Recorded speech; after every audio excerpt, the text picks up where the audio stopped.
Welcome back, colleagues. We're back in the second reading, and we will resume our proceedings with Bill 13-36. So we will now go into the committee of the whole that was suspended earlier. And Senator Rangel will preside over the committee of the whole.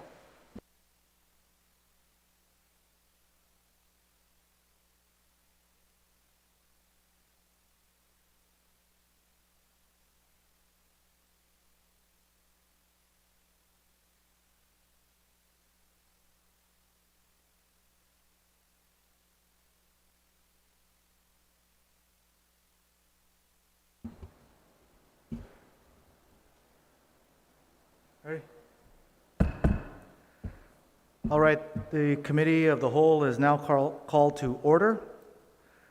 I would now like to call upon the panel for their introduction and for the Sergeant-at-Arms to swear them in.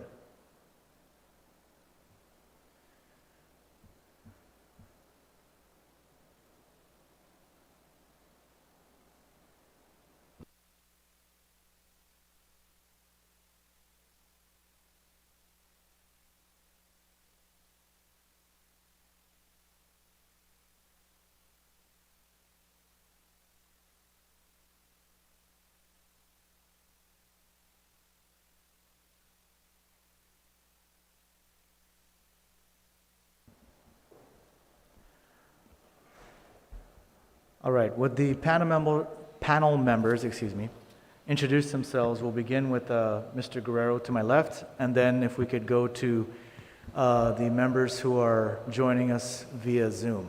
But let's start with Mr. Guerrero. Thank you, Mr. Chair. I am Stephen Guerrero. I'm Director of Office of Finance and Budget.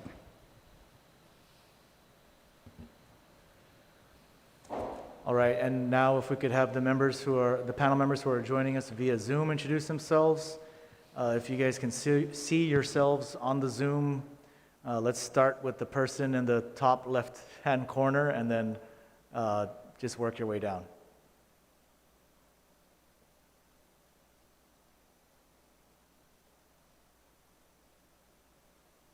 I'm sorry, can you make sure that your microphone is unmuted?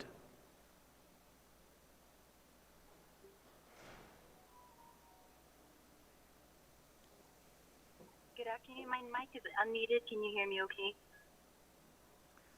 I'm sorry, could you repeat that louder?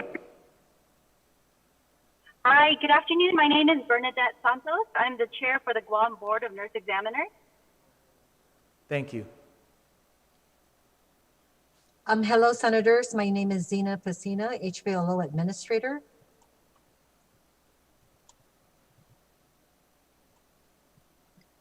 Today, Senators. My name is Christine Takaro. I'm from GMH. I'm the Deputy Assistant Administrator of Nursing Services.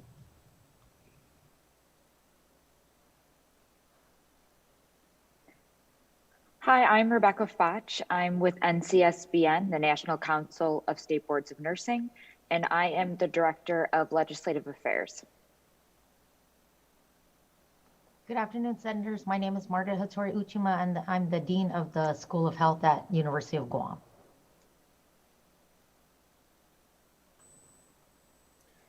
Hi, I am Jim Puente, the Director of the Nurse Licensure Compact. All right, is that everyone? If so, Sergeant-at-Arms, please swear them in.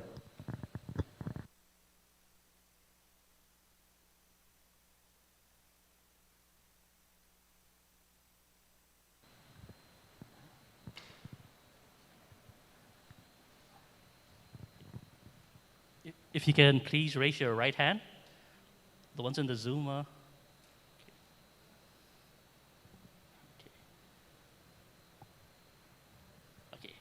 Under penalties of perjury, you will affirm that the information you provide today, whether it be verbally, electronically, or in writing, be the truth, the whole truth, and nothing but the truth. So help you God. I do. I do.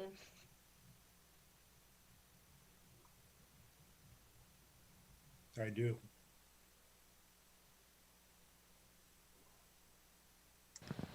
Okay, Mr. Chair, you may proceed. Okay, thank you very much. All right, before we begin, I will go over the rules of this committee. We will have 2 rounds of questions for the panel. Each senator is allotted 5 minutes for questions, not including the time it takes for the responses to the questions. After the completion of the 2 rounds of questions, our panelists will be excused. Then amendments to the bill will be discussed after the 2 rounds of questions. So 2 rounds of questions, 5 minutes each senator for each round. Third round will be for amendments. Amendments must be submitted in writing to the clerk via email at 36glsession@gmail.com. Amendments not in writing will be called out of order. The sponsor will be allowed to close on the bill, and then I will entertain a motion to rise from the committee of the whole. Mr. Chair, may I have opening remarks? Yes, I now recognize the primary sponsor of the legislation, Senator Mary Torres. You may now present your opening remarks on the bill. Thank you, Mr. Chair. I'll begin with the title of the bill. Bill number 13-36 COR is introduced by myself, Tina Rose Munya-Barnes, and Amanda L. Shelton. It is an act to add a new Article 3A to Part 1 of Chapter 12, Division 1, Title 10, Guam Code Annotated, relative to adopting the Nurse Licensure Compact, and to add a new Section 12307D of Article 3, Part 1, Chapter 12, Division 1, Title 10, Guam Code Annotated, relative to establishing additional duties of the Guam Board of Nurse Examiners to facilitate the licensure of nurses under the compact, and to further appropriate the sum of $6,000 from the Health Professional Licensing Office Revolving Fund to the Department of Public Health and Social Services to fund the annual membership fee to the Nurse Licensure Compact in fiscal year 2022. Bill 13 was introduced to help our island battle a nursing shortage, a shortage that plagued this community long before the pandemic settled in. In its simplest terms, the Nurse Licensure Compact allows registered nurses to have one multi-state license in their primary state of residence and to practice in other compact states under that one license. This means that if Guam became a member of the NLC, nurses from other member states could come here and practice immediately without the need to apply and wait for a Guam nursing license or a disaster declaration. The NLC is a modern solution to expanding access to nursing services. The era of the single license model is transitioning to a multi-state license system. As of February 7, 2021, 34 states have enacted the NLC. 10 jurisdictions have pending legislation, and additional legislation will be introduced in this legislative session in 3 more states. In addition, both the CNMI and the U.S. Virgin Islands have expressed strong interest in adopting the NLC.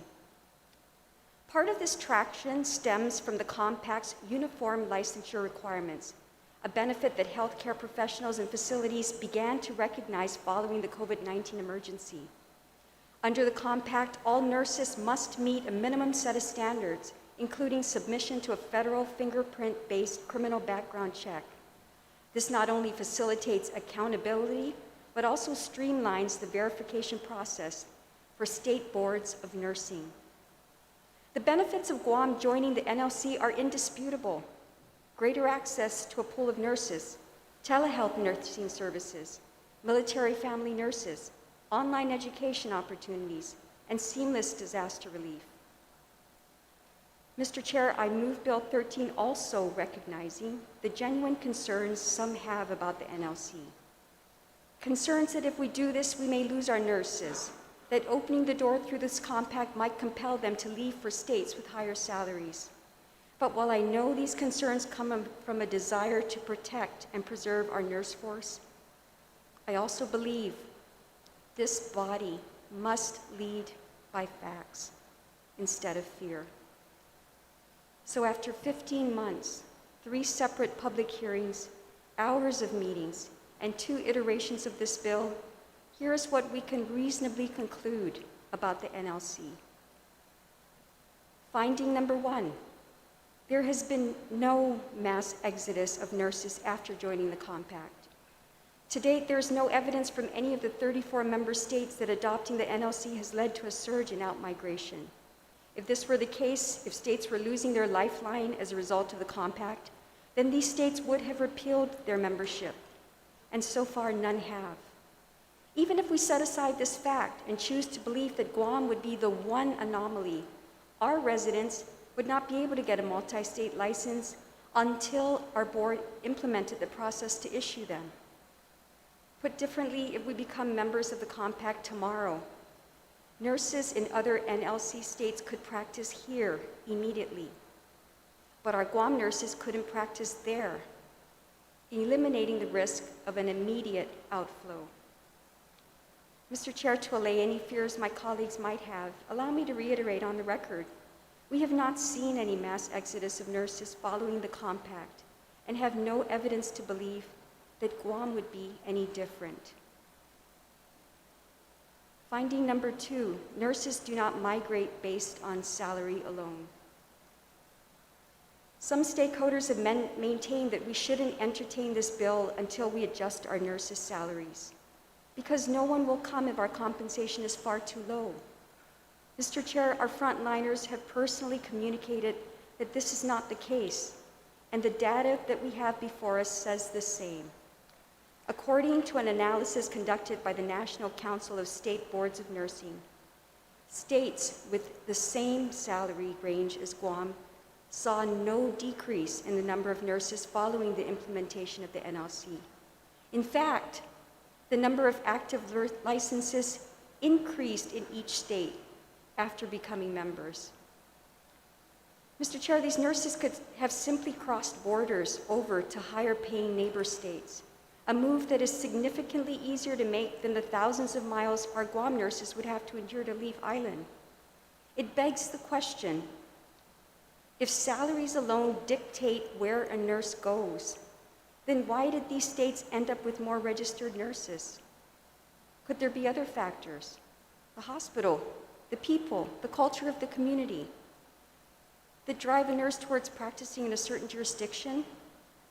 Mr. Chair, I want to be clear that adding Guam to the NLC doesn't absolve us of our responsibility to increase nurse salaries, and it shouldn't. Our nurses deserve better. And we have serious work to do to fund and remedy an issue that they far too long have had to bear. But saying we can't recruit nurses until we improve conditions is like saying we can't apply a bandage until the wound heals. GMH Administrator Lillian Posadas herself recognized that salary is a separate issue from the compact. In an interview dated November 7, 2019, the administrator was asked whether the hospital would have an entirely different pay structure to accommodate the NLC. Her response was, even without this compact, we still need to address the salary issues. She continued, but we also have a pool here on island with the military nurses who are already here on Guam. There's a pool of military nurses who have spouses who are registered nurses. That's another pool that is already here on island that we can attract. Administrator Posadas was advocating for the compact as a potential solution right now. In another interview dated December 11, 2020, Administrator Posadas was asked whether the compact would have been helpful during the pandemic, or if it would not have made a difference because of our low salaries. She maintained that the NLC is still worth looking into and giving it a try. Mr. Chair, the administrator's statements underscores that we should pursue every avenue possible to decrease our shortage. The compact and the resources it will provide our nurses are one part of that. The third finding, the NLC can improve our pipeline. Those with misgivings about this bill have asked me, instead of adding Guam to the compact, why not focus on building up our nurse graduates instead? My response is, that's precisely what the NLC does. As our nurses have repeatedly testified, we presently lack further educational capacity. According to Mr. William Lee, a licensed practical nurse instructor at the Guam Community College, who supported the bill, maintaining a pipeline of new nurses is needed to continue in the nursing resource pool during limited times of certain circumstances, such as this one this pandemic has caused. For nearly 8 months, our students were unable to complete clinical hours until the 11th hour before their completion of their nursing program. These students will enter into the professional world of nursing needing a mentoring support from others in our profession. He continued, recently I found out that UOG has suspended their nursing program until 2022. What this suggests is that there will be limited nursing resources for registered nurses for Guam. As a licensed practical nurse instructor, I can attest that our students are well prepared for the demands of nursing, but that their areas of expertise may not include such areas of critical and emergency or even critical pediatric care. Without having an ability to pull from added resources, there is a burdening pressure placed on our healthcare system. Adding Guam to the compact would allow nurse educators in the NLC states with multi-state licenses to teach distant education to our students, helping to improve the registered nurse educational pipeline. It would also open up our island to a pool of specialty nurses who possess the years of experience needed to fill Guam's gaps in care. Recent nurse graduates do not have that needed experience. Dr. Kevin Hitosis, a nurse practitioner with the Department of Veterans Affairs and the vice chair for the Guam Board of Nurse Examiners, echoed this concern, noting that despite nurses stepping up to the challenge during the pandemic, many were forced to work in unfamiliar settings. He stated, in some cases, there was a mismatch between skill and the area of need. As a result, school nurses were mandated to work in the hospital. Military nurses were also called to assist at our public hospital, requiring time and cost for licenses to be processed through the board. Further, highly paid travel nurses were also hired to fill their inpatient needs. If Guam adopted the NLC, nurses from compact states would meet the uniform licensure requirement, and these experienced nurses would serve the needs of specialty care in the hospital. Mr. Chair, these are firsthand accounts from those in the throes of the pandemic. They are on the boat, out on a rough sea, and we're on the shore. If this compact is the lifesaver they need so they can continue to save lives, why would we ever hesitate to give it to them? In closing, Mr. Chair, I'm simply asking my colleagues to weigh the evidence we have before us, to balance the concerns raised by a vocal few with the clear needs of the many in our nursing community. We face an unprecedented set of challenges this term. Despite the difficult decisions we must make, I am reminded that our greatest enemy during this pandemic is not each other, and it's not the virus. It's fear. After thoroughly vetting this bill, we can conclude that there is no evidence of outmigration, no immediate risk of outflow, and no chance of solving this shortage without filling our pipeline. A growing number of states are stepping into the future. The era of the single license model is dying as the nation transitions to a multi-state licensure system. Let's not allow fear to be the reason we don't move forward with them. Thank you. Thank you, Senator Torres. We will now begin the round of questions for the panel, beginning with Senator Chris Duenas.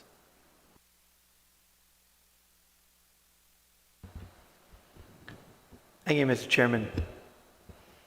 Mr. Chairman, just maybe a real short comment here. I do agree with the author and the retiring speaker that it's becoming obvious when you look at the testimony and you look at supplemental testimony that this is the wave of the future. This is something I'm sure states have had to grapple with heavily and has come to the decisions that they have. My only immediate question is for the GMH representative.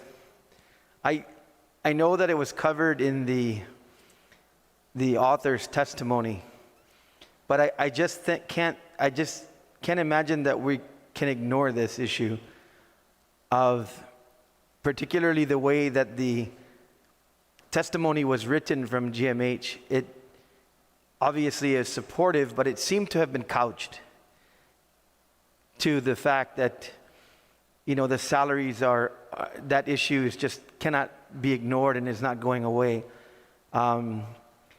Is the testimony and was the testimony designed to basically say that the portability of the licensure and the wave of the future in terms of, our nation is definitely something that is supported with an emphasis and maybe even a caveat that Guam needs to, as soon as possible, if not immediately, bring our salaries to be commensurate with the nation, if you will.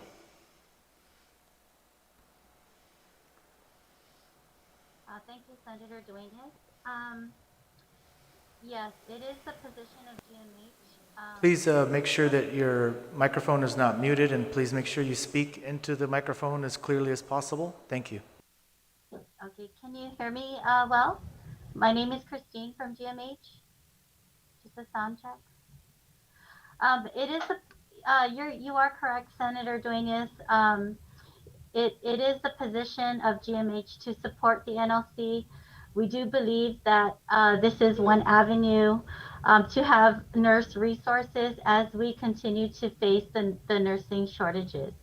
However, we cannot ignore that the nurse's salary does need immediate attention. And we feel that in order to have full benefit of this bill, that we understand that it's a separate issue, salary versus the NLC. However, it is the position of GMH not to ignore that aspect as we support the NLC to move forward. Thank you very much. I did not get your name, but I'm sure it's on the record. So only one more question, Mr. Chairman. In the testimony of the author of the bill, and this would go to the, I guess maybe Xenia and the issuance of licensure and the capability of this issuance under the compact, it almost seemed as though being part of the compact, yes, but that control would exist with the entity that would be issuing. And so I don't know, I guess I'll just say it the way I'm thinking, and that is, would there be a hesitation to issue based on any type of thought that we haven't brought pay to parity, and that the likelihood of in-migration as opposed to out-migration is something that would be of concern? Would that be something that the issuer and the issuance office of nurses' licenses would be concerned with or even control? Good afternoon, Senator Duenas. Thank you for that question. So there are two thoughts. Will the licensing board have control over whether we would be issuing multi-state licenses? So I just wanted everyone to be clear that although NLC offers multi-state licenses, we still will offer single state licensure. So there's that thought that you can get a single or multi. Will we be able to offer that immediately once the NLC is implemented? No, because we would have to get the ORBS system. That's an electronic system that will take probably over a year. And last year in 2020, we actually have the opportunity to have it implement or have it brought to Guam if and when NLC was implemented, because we kind of missed the boat. We're going to have to stay in line with other states until we can get that ORB system over to the board licensure. And once that's here, then it will take over a year, from a year to a little over a year to get it implemented, which I think, we've been in discussion, and this would be actually a good opportunity for Guam to agencies to actually look at opportunities to work on salaries for nurses. So, so two things: the multi-state license, the NLC, will be an opportunity for nurses to come to Guam immediately once it's implemented. But we would not be able to issue multi-state licensures for anyone on Guam to leave until we get that ORB system in place, which is well over a year. So I hope that answered your question. Thank you very much, Mr. Chairman. And yes, Senior, and to the GMH representative as well. That was very informative. At this time, Mr. Chairman, I have no further questions. I'd like to listen to the dialogue and other senators as they pose their questions. Thank you, Senator Duenas. Senator Moylan? Senator Paris? Thank you, Mr. Chair. So this question is for Dean Hattori Uchima, and I just wanted to kind of confirm your position on, it was said that there was potential for out-migration, so my concerns are the same if we don't have parity in pay. And, I just wanted to, confirm what your thoughts are. If we enact this multi-state licensure, without the parity? Well, thanks for the question. I'm glad that Christine Takero from GMH also brought this up. And my position is similar in that, we all agree that any legislation that would bring nurses to Guam, such as the compact, is of course important. But without the parallel, and yes, I know it's a different issue, it's a different bill. We've gone through this for 2 years already. So I hate to keep arguing the same issues. But keep in mind that the University of Guam for years, and some of you that have been senators for a long time, are aware that particularly in the late 90s and early 2000s, UOG was frequently criticized by the legislature for our graduates leaving island. And so from a practical perspective and as a matter of record, the University of Guam, really should be advocating that our students that use the health profession training, formerly known as Nurse Training Program Scholarship, should remain on island. And I know that, they can still get a license in any other state as it currently is. But of course, the ease of the compact would open up many, many states to them, right? You're saying it's 30-something states, which is great. It is good, but it's not good if they are on the Nurse Training Program Scholarship.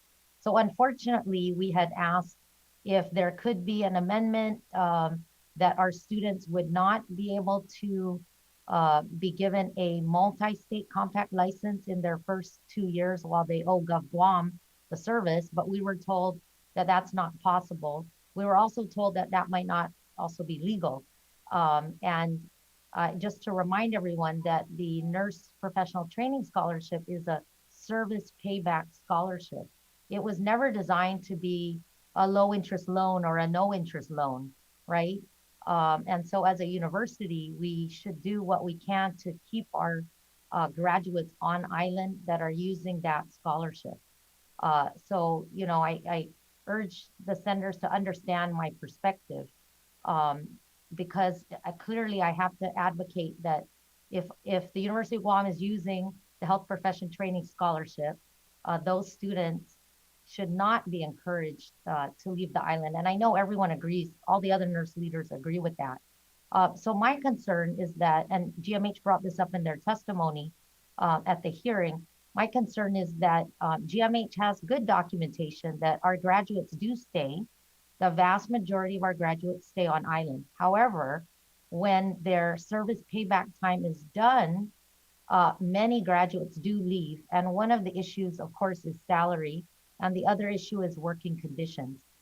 So I'm glad that Zina mentioned it would take a year or a year and a half to implement before the Guam nurses would be able to get the multi-state license. So I think as a nursing community and a legislative body, this puts if you're going to pass this bill, it puts the onus on all of us, the nurse leaders, the employers, and the legislature, to take action now to improve retention. Bernadette was mentioning, I mean, she didn't testify yet, but the last salary increase might have been in 2002. I apologize, I don't know the exact date. Well, that's not acceptable. The travel nurses also mentioned, the ones from GMH also mentioned the working conditions, not GMH working conditions, but the facilities, right, Christine? The mold, the flooding, time and time again, we've heard that. So I would just like to say that, now is the time to work on those issues. And, I'm wondering if a timeline could be added to the bill, to say that, it would be a year before the Guam nurses would even be given their license. The ability to have a multi-state license. Only in that would force us to have a timeline to work on retention. Anyway, sorry, I don't know if I answered the question, but yes, hopefully I answered the question. I apologize. No, thank you. Thank you for that very detailed answer. I do appreciate that. Right. And even the recommendation for a timeline that, to get to parity before, opening up the borders, so to speak. I guess the other question would be for the NCLX staff. I didn't catch the names. I think one of them was Thatch and Jim. So I guess in the supplemental testimony that was provided that there is evidence that there is not an out-migration. But is there other, to your knowledge, what are some of the jurisdictions that have, similar type of economic conditions? What's the closest to Guam? Guam has a high cost of living in addition to low salaries. And, as you heard from the dean herself, the working conditions, is there a jurisdiction that comes close to that that's part of the multi-state group? Well, in providing that information in the supplemental testimony, this was not a part of a study or a part of research. It's merely data that we pulled for specific data to look at the number of nurses in states with a similar salary to Guam over a 5-year period, including time prior to joining the compact compared to after implementing the compact. So there wasn't a dimension where we measured economic conditions of any particular state. And I guess, quite frankly, I wouldn't have data like that accessible to me. But certainly that's an interesting question. And it was not a dimension that we looked at. We were strictly looking at comparable salaries, states with a similar salary structure. All right, thank you for the response. Susan Mossy, Mr. Chair. Thank you, Senator Perez. Senator Shelton? Thank you so much, Mr. Chair. Good afternoon to the panel. Dean Uchima, if you can expand a little bit of what you were talking about with the last line of questions. As I understand the concerns for our new students, our new nurses who are graduating from the University of Guam, that they might be tempted to leave the island in pursuit of a better career opportunity. And you mentioned that this was quite the problem in the late 90s and the early 2000s. Can you tell us what is the percentage of recent graduates leaving Guam, and what percentage of those recent graduates who are choosing to pursue a career off island are recipients of the nursing scholarship that you're talking about that requires the payback in service to the island community? Okay, sorry, I don't have all the data, but I can get that for you. But in our, in 2018, 93% of our graduates stayed. They were hired locally. The only graduates who went off island in 2018 were military dependents, and we knew that they would have to go off island. However, before they left island, some of them actually worked at GMH, because one thing, for the record, is that working on Guam, most people in healthcare know that if you work on Guam, our nurses are well known in California, Hawaii, the whole West Coast, for being very, very well trained professionally. And so, in fact, it's easy to recruit them into ICU, telemetry, high specialty areas. In 2019, it was 94% that stayed locally. Again, the only person that left was a military dependent. And in 2020, it's 100%, and they are all still on island. So in the last, I would say, I've been doing 6 years, in the last, I'd say 10 years, our graduates have been staying on Guam, and we have a very high success rate with our nurse training scholarship funds, meaning to say that the people that you're funding through that student financial aid program are passing NCLEX, and they're remaining on island and paying back to the island in their, for what the service requirement is. I forget what year it was, but it used to be a 1-to-1, so 1 year of service for 1 year of tuition. And then we, shortly after I became dean, we changed that to 2 years of service for every 1 year of tuition support, because that seemed much more reasonable. And I mean, that was almost, I feel, too good a deal, the 1-to-1 payback. And so 2-to-1 is more similar to what you should expect for such a wonderful package, right? Because it's tuition, fees, as well as a stipend. But I apologize, I don't have the exact data beyond 2018, 19, and 20. Thank you very much. I appreciate that. I'm really encouraged by those numbers, and I'm certainly proud of the University of Guam and the quality education that we're providing to these nurses, to know that they are well respected in other jurisdictions and recognized for the quality of their education as well. Extremely proud of the university for that. Mr. Puente, if I can ask you, if you can speak to us a little bit about the member states who are comparable to Guam with their nursing situation now, and how entering the compact has been beneficial to those states. Absolutely. We looked at several states. I believe it was Alabama, Kansas, and the last one is escaping me. But in these states that had a salary similar to Guam, and I remember because I was there at the table when they were deciding to join the compact.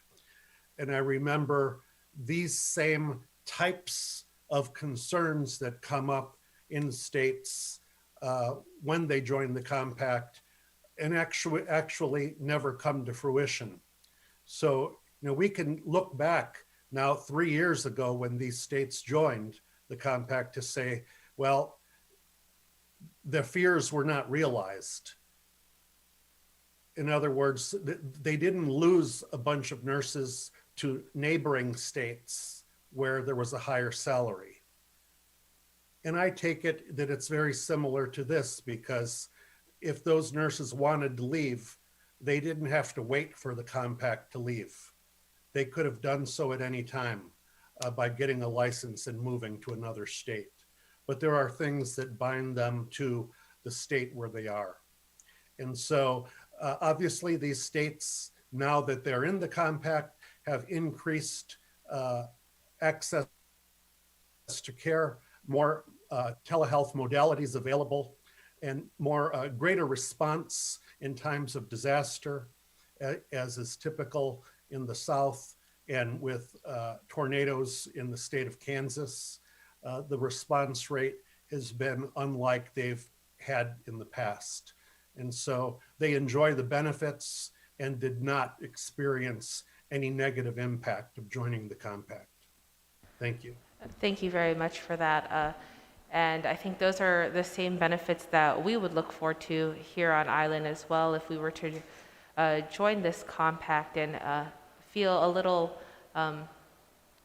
reassured by your answer, knowing that our graduates from the University of Guam, our recent ones at least, are having a very high rate of staying on island, working on island, giving back to the community after graduation and working here where they call home and where they have their families. And so I appreciate the answers and I appreciate the time of the panel this afternoon. Thank you. Thank you, Senator Shelton. Vice Speaker Tina Munoz-Barnes. Mr. Chair, for giving me the opportunity. Before I ask my questions, I'd just like to note to the August body and to the listening audience, I want to thank the sponsor of this measure for giving me an opportunity to co-sponsor this measure with her. More importantly, is the intent of this bill for me personally will look at the decrease in the redundancy of licensed practices for both the nurses and state. Nurses who meet the uniform licensure requirements are given the opportunity to practice in jurisdictions under the compact, mitigates the shortages of nurses on our island, and that nurses can avail of services of the NCSBN network. Mr. Chair, when the public hearing was done, I think we've had several public hearings on the previous matter and measure, and then on this measure again as introduced for the 36th Guam Legislature. There was talks about how many registered nurses are on Guam. I think that number was at 1,205, I think, more or less. There are 70 advanced practice registered nurses.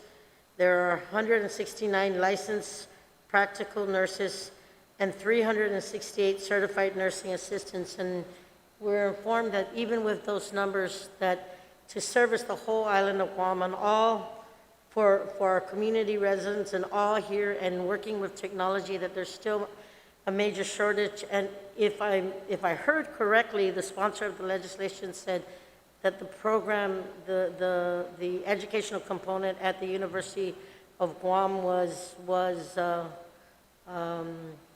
I guess it didn't go on for a couple of months because of the pandemic. And maybe I just need to get that verification one more time from the author, if I may, before I ask my question to Senator Mary. I'm sorry, I just wanted Senator that Torres, confirmation. would you like to?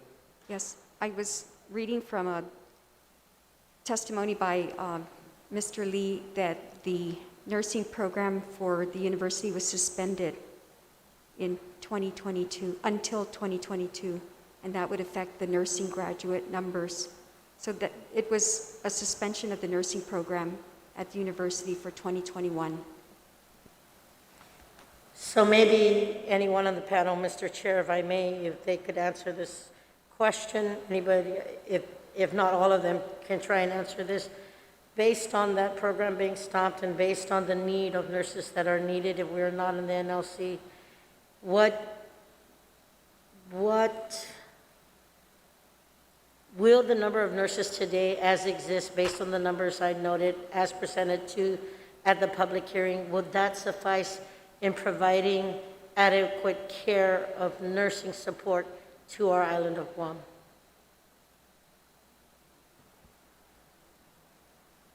Anybody? Nursing Board of Examiners? Sorry, Senator, can I just clarify? The because that NLC? came Anybody? from- Based on the numbers provided? Sorry, Senator, can I? I can't hear. I apologize, Mr. Chair. Mr. Chair, can I address her question? Yes, please proceed. Please make sure you speak up into the microphone. Thank you. Okay, sorry. Senator, this is Margaret Hattori from UOG. Can you hear me? Vaguely, but yes, please proceed. Okay, thank you. I apologize because that was from a GCC faculty, not from the university, and that information is not accurate.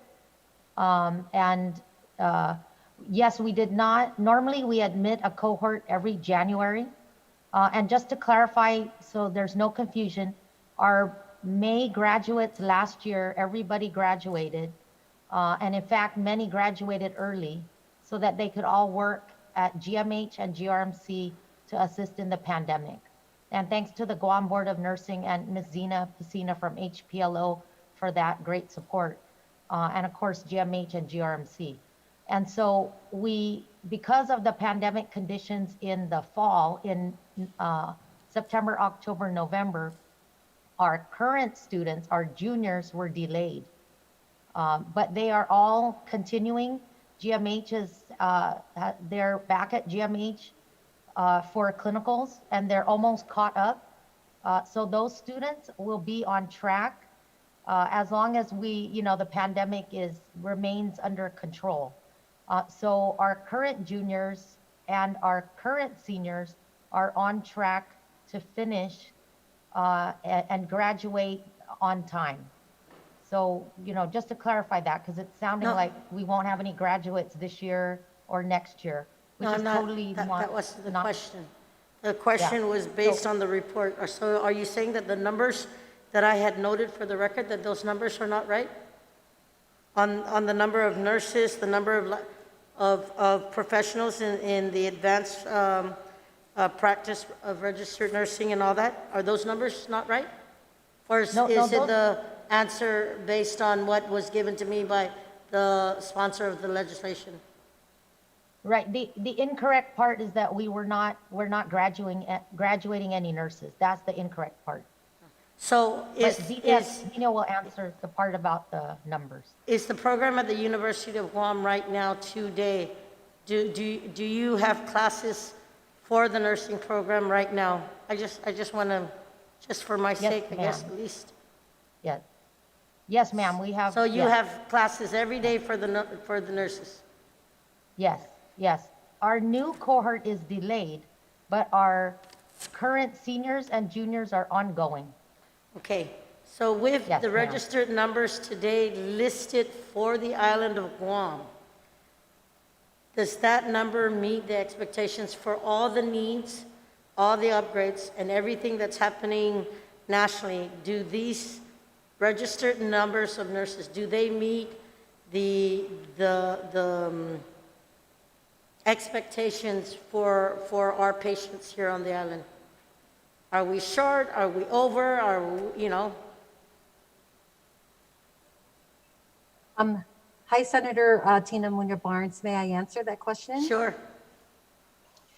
So I just wanted to mention the University of Guam is great, and the number of nurses they produce, I think it's enough to sustain the basic level of nursing. And I think when we think about NLC, that's two things that we need to think about. Number one, what kind of nurses are we looking at bringing to Guam, or at least enticing people to come to Guam? Because the university produces enough nurses for the island to care for basic nursing care, like your med-surg, your surgical, et cetera, because these are your novice nurses. However, our shortage on Guam is specialty nurses, and I think we need to really think about that, because specialty nurses are so hard, really, really hard to get on Guam. And the pandemic really showed us a couple of things. The pandemic showed us that if you do open the opportunities for nurses to come to Guam, they will, because we had over 300 plus nurses actually come to Guam as travel nurses. Maybe not all of them travel nurses, but we were able to bring in a big pool of travel nurses to both GMH and GRMC. And these are your specialty nurses, because specialty nurses, like I said, are really difficult to get here on Guam. So you're going to have to outsource. You have to look outside of the island in order to bring them in. And that's where our shortage is at in regards to ICU nurses, emergency room nurses, and so forth. So that's why I'm really advocating for the NLC, because this might be an opportunity for us to bring those type of nurses in versus your basic nursing or basic nurses that are being funneled through GMH, or I'm sorry, the University of Guam. But just to, in regards to your numbers, we did back then when we had our public hearing, we had 1,200 nurses. And as of today, we were able to increase it by 300. So we had 1,500, both RN and LPNs. And then our APRNs increased from 70 to 80. Our CNAs stayed the same. And our LPNs actually decreased because many of them passed the boards. So, we're happy to announce that. So So I hope that Zena, answers- yeah. So Mr. Chair, if I may, if I can continue the question, can I ask Zena an follow-up?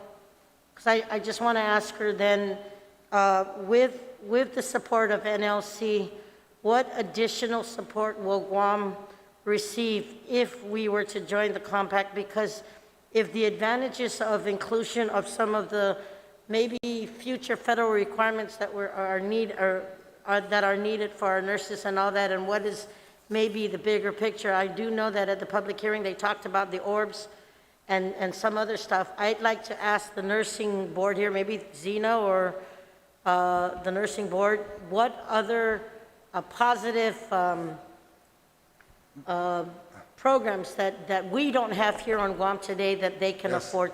Madam Vice, you have the floor. Please ask the question. The clock is ticking on you, ma'am, so please. Yeah, thank you. So I guess in general, Zena and NLC and anyone who can continue to answer that so that we can make sure that the support of our nurses are there. So if you can help me there, and then I'll ask NLC what else can they offer that Guam doesn't have. So two benefits I see of the NLC right off the back is number one, those specialty nurses that we were talking about. That's going to be a major plus for Guam because we have over 12 million nurses that are part of the compact.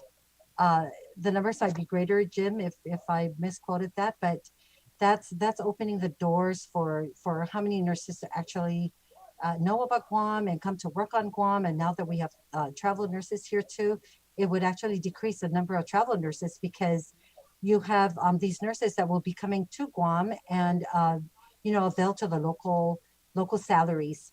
And again, as a nurse, it's not all about salaries.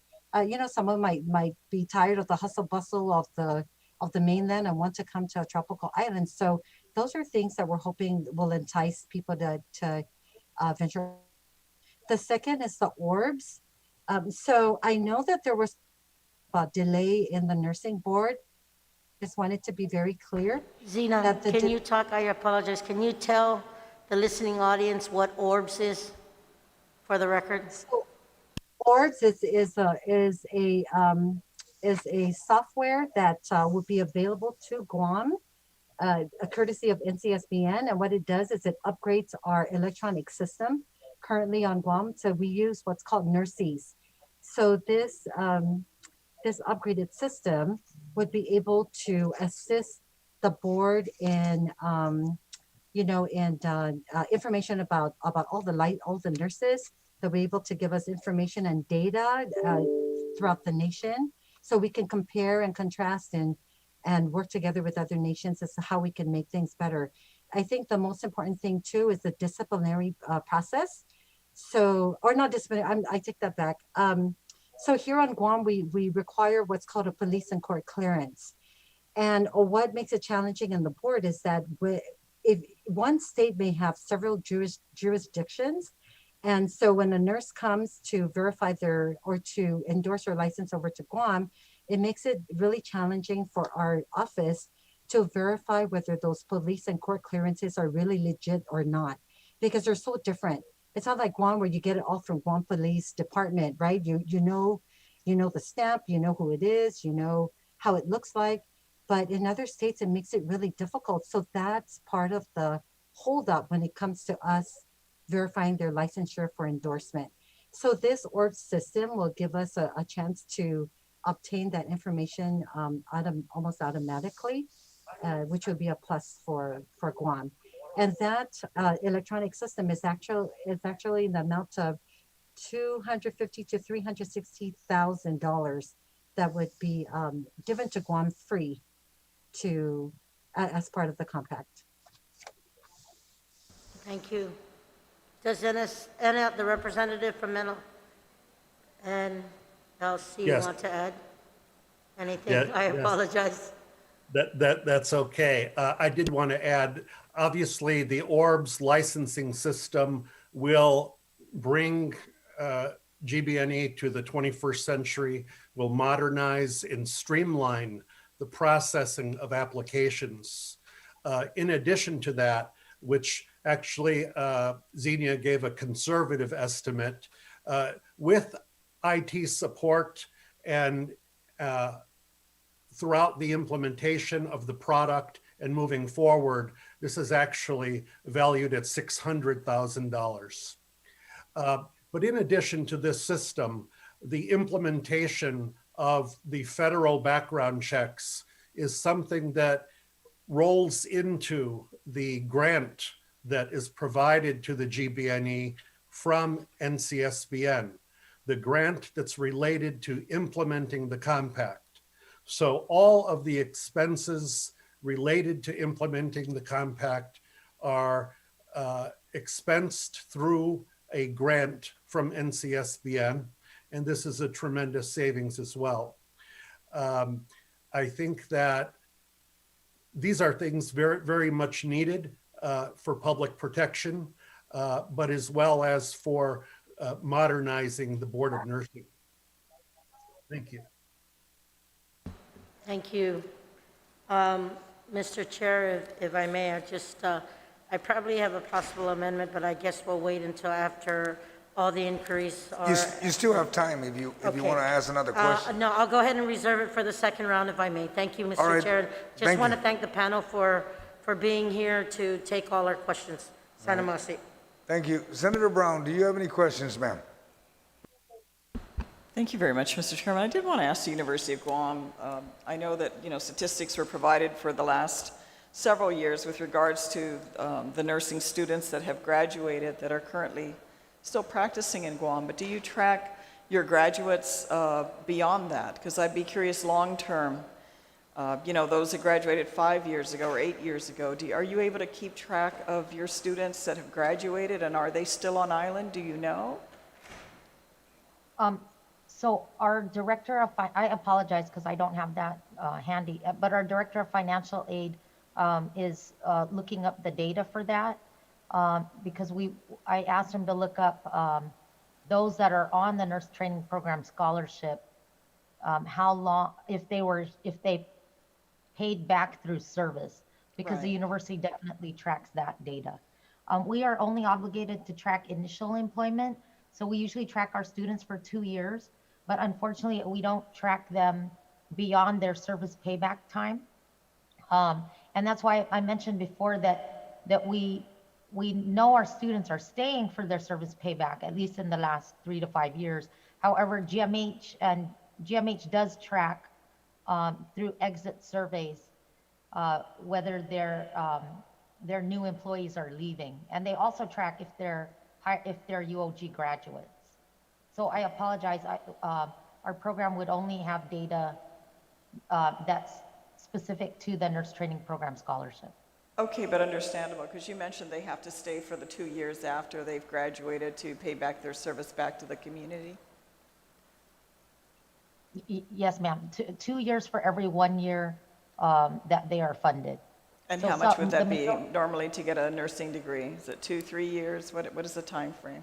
It's from the time that it's 2.5 years, but when they're, from the time they're admitted to the program, but they're funded generally only in their junior and senior year. So that would be a 4-year payback. I see. And yes, and so I'm not sure if GMH has data or could provide more info on that. Okay. Thank you, though. That's a great question. One other question I want to ask before we went to GMH. What is your average student population annually that graduate from your nursing program? That fluctuates widely. have been working hard to increase the admission and accepted 40 students. Our goal was to try to stay with 40. However, with COVID, that will likely drop. We had 29 graduates. Is it 29 last year? Oh, sorry, 25. So we range between 25 to 35. We currently have 33 juniors and 29 seniors, and all 29 are on track to graduate. And you certainly, I see, have always been very successful. Pretty much your students have all graduated. Yeah, we do have, so our retention has gone up and down, but in the last few years, we've stabilized our retention through many university-wide initiatives. So our retention actually is fairly good and above the average, but our NCLEX pass rate is also well above the national average. We had 4 years in a row of 100% pass rate for our May graduates. This year, due to the pandemic, not all our graduates have tested from last year, May. However, we're currently at 96%, I believe, which is still above the national average. Well, thank you. I appreciate that. If I could ask GMH, do they keep track of the statistics of the nurses that have graduated from the program, or how are they doing with regards to the retention of their nurses that they have now? Hi, Senator. My name is Christine from GMH. We hire from every cohort that UOG graduates. We hire well over 50% of each cohort. So I believe on their last cohort of 25 graduates, I think we hired about 13.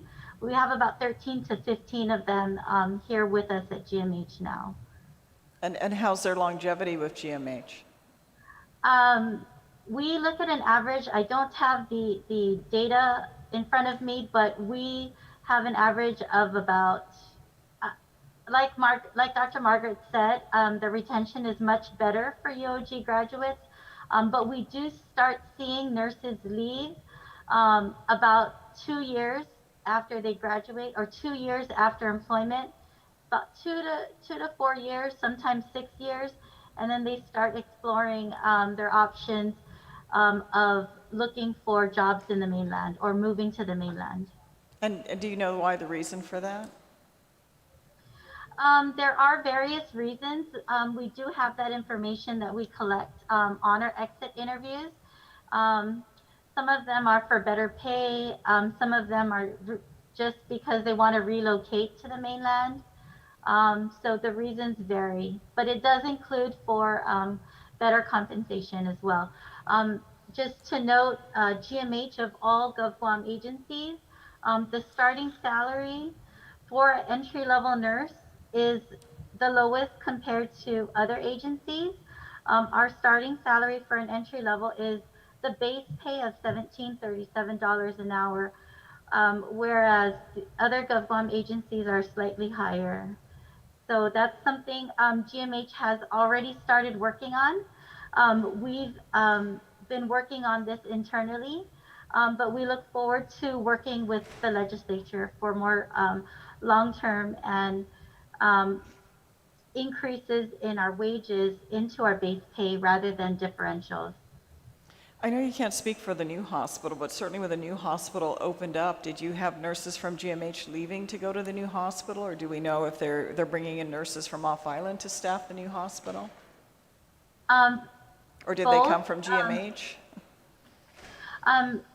GRMC, we did lose some nurses to GRMC.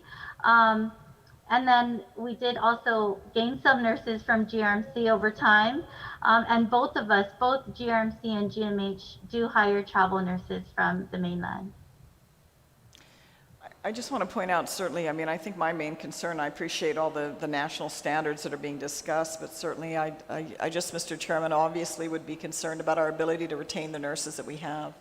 I know when we go to discuss the main bill, we can elaborate further, but I do appreciate the responses, but of course, that was ultimately my focus. Thank you very much, Mr. Chairman. Thank you, Senator Brown. Senator Atta, do you have any questions, sir? Thank you, Mr. Chair. Yes, I sure do. This is why we're in the committee of the whole, was the appropriations part of this legislation. So with that said, I just want to ask, and probably one of the panelists would be able to answer it, what other costs are associated with bringing or joining the compact? I see a $6,000 appropriation for the fee, for the membership fee, but I'm sure there's other costs associated with it, and I'd like to know what those costs would be. Well, in addition to the $6,000, there's obviously the cost of implementing the compact. And that could be anywhere from revising applications to hiring temporary staffing, to the implementation of the criminal background checks. These are all things that would be applicable to the grant from NCSBN that would cover these expenses. So if you're asking about expenses, those are the ones that I believe any state would experience. And to make that transition easier for states, fortunately, the grant is available, which does not have a ceiling, and is able to provide a board like GBNE with the resources that they need as they get off the ground with the compact. I see. So then perhaps maybe the other question is the expenses for office space or IT, for consultants. Are these factored into this legislation to where those are also covered by the grant, or are we looking to bear those costs from the government? My understanding is that there is no additional office space needed. There is one additional staff that's needed to manage the Orbs project, and I'll let Xenia speak to that. But I don't know of anything else that would be pertinent to the grant. Thank you, Jim, for speaking on behalf of the financial impact. So the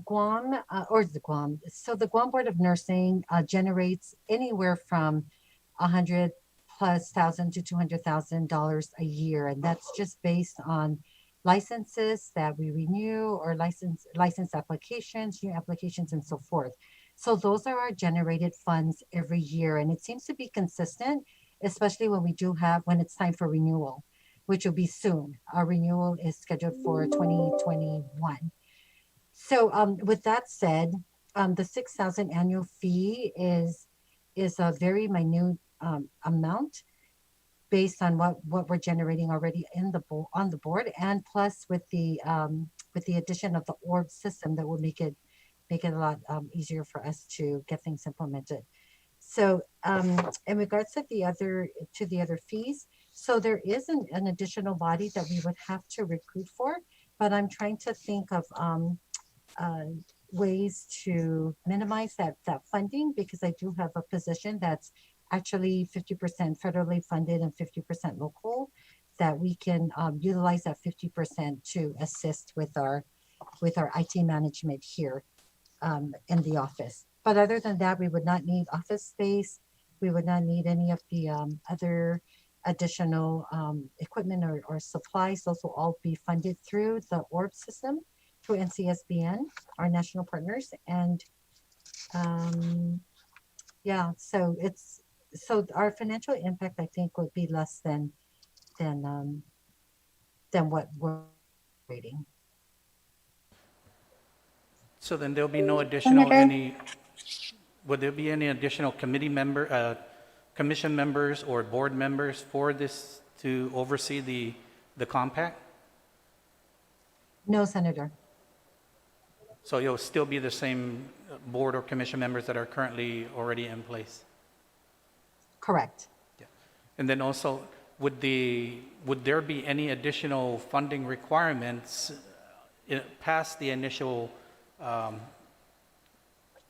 assistance from the federal grant that would have to come out from the government. So move on to year 2, 3, and 4. Are we expected to fund now the compact board past the initial grant stage? Not that we anticipate. Okay. So as far as you know, and this is all we're looking at is $6,000, and we're not looking to appropriate or additional funding for this. Correct, Senator. Okay, thank you. Thank you, Mr. Chair. Thank you, Senator Anderson. Senator Clint, no questions? Senator Peter, do you have any questions? Thank you, Mr. Chair. I only have one simple question that would make me decide to vote for 36. And I want to ask this. How many nurses do we have on the island?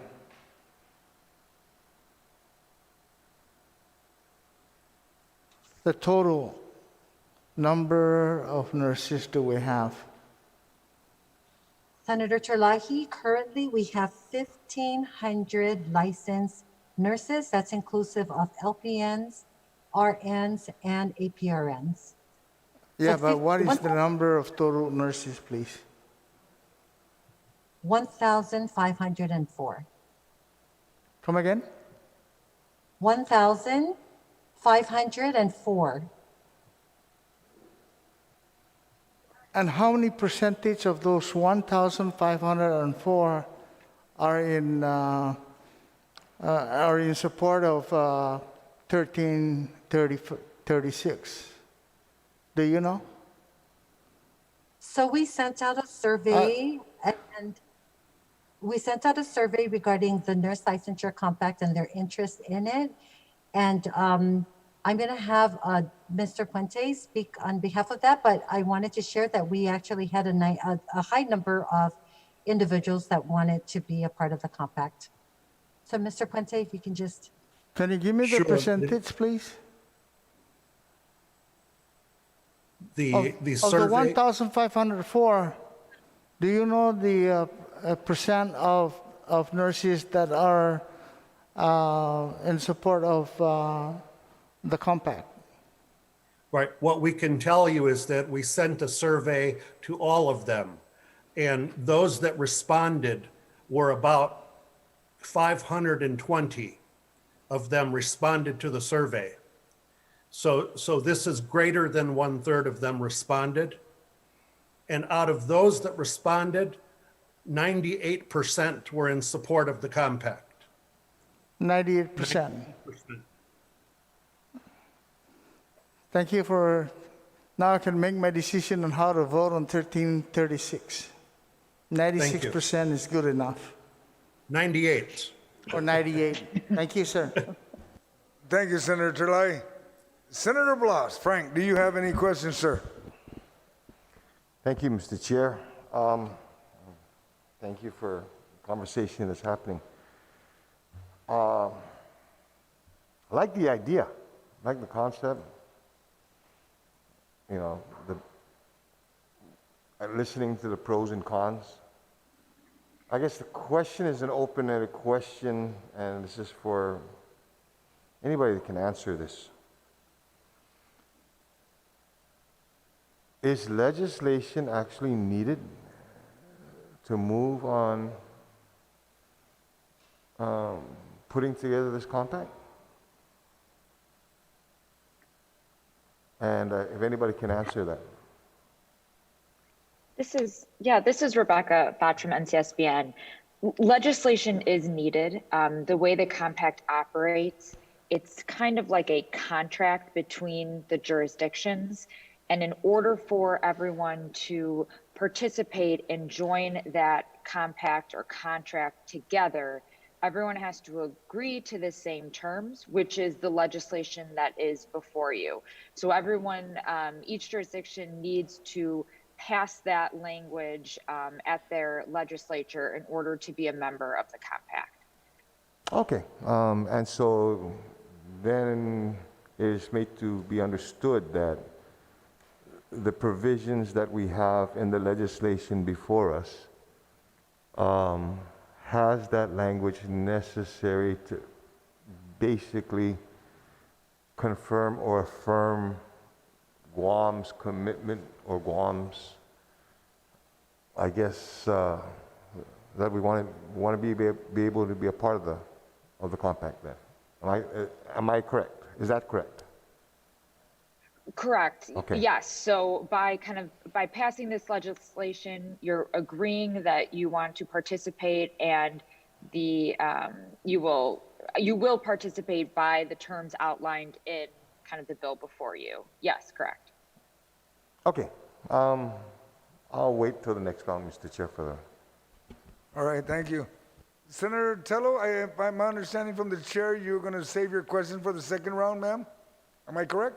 No, it's the amendment that I have. I guess we're going to be waiting for the amendment on the third time around. I was told there was a third round. So we'll go ahead. Ma'am, there's only 2 rounds. Okay, then I'll save it for the second round on You're gonna as far as save the amendment is concerned, but I would like I do have questions. Okay, then you can go ahead and pose the questions right now, ma'am. Thank you, Mr. Chair. Okay. Yeah, this is to Zenny. Zenny, you mentioned earlier about the funding that's needed for this legislation. It's $6,000, and you think that's all that's needed. However, you mentioned something earlier about 50% is going to be local, and then 50% is through the grant. Can you kind of explain what you meant by that? 50% local matching, and then 50% grant. And how much is the local matching, and where's that matching going to come from? Hi, Senator Taitigui, thank you for that question. When I mentioned the 50-50, that was an individual person. So we have what's called an EMS grant that she is currently under. So this person is currently in a part of the staff here at HBLO. So that's why I was saying that there won't be any cost to it because she's currently here. And 50% of her salary belongs to the EMS, and 50% would be dedicated.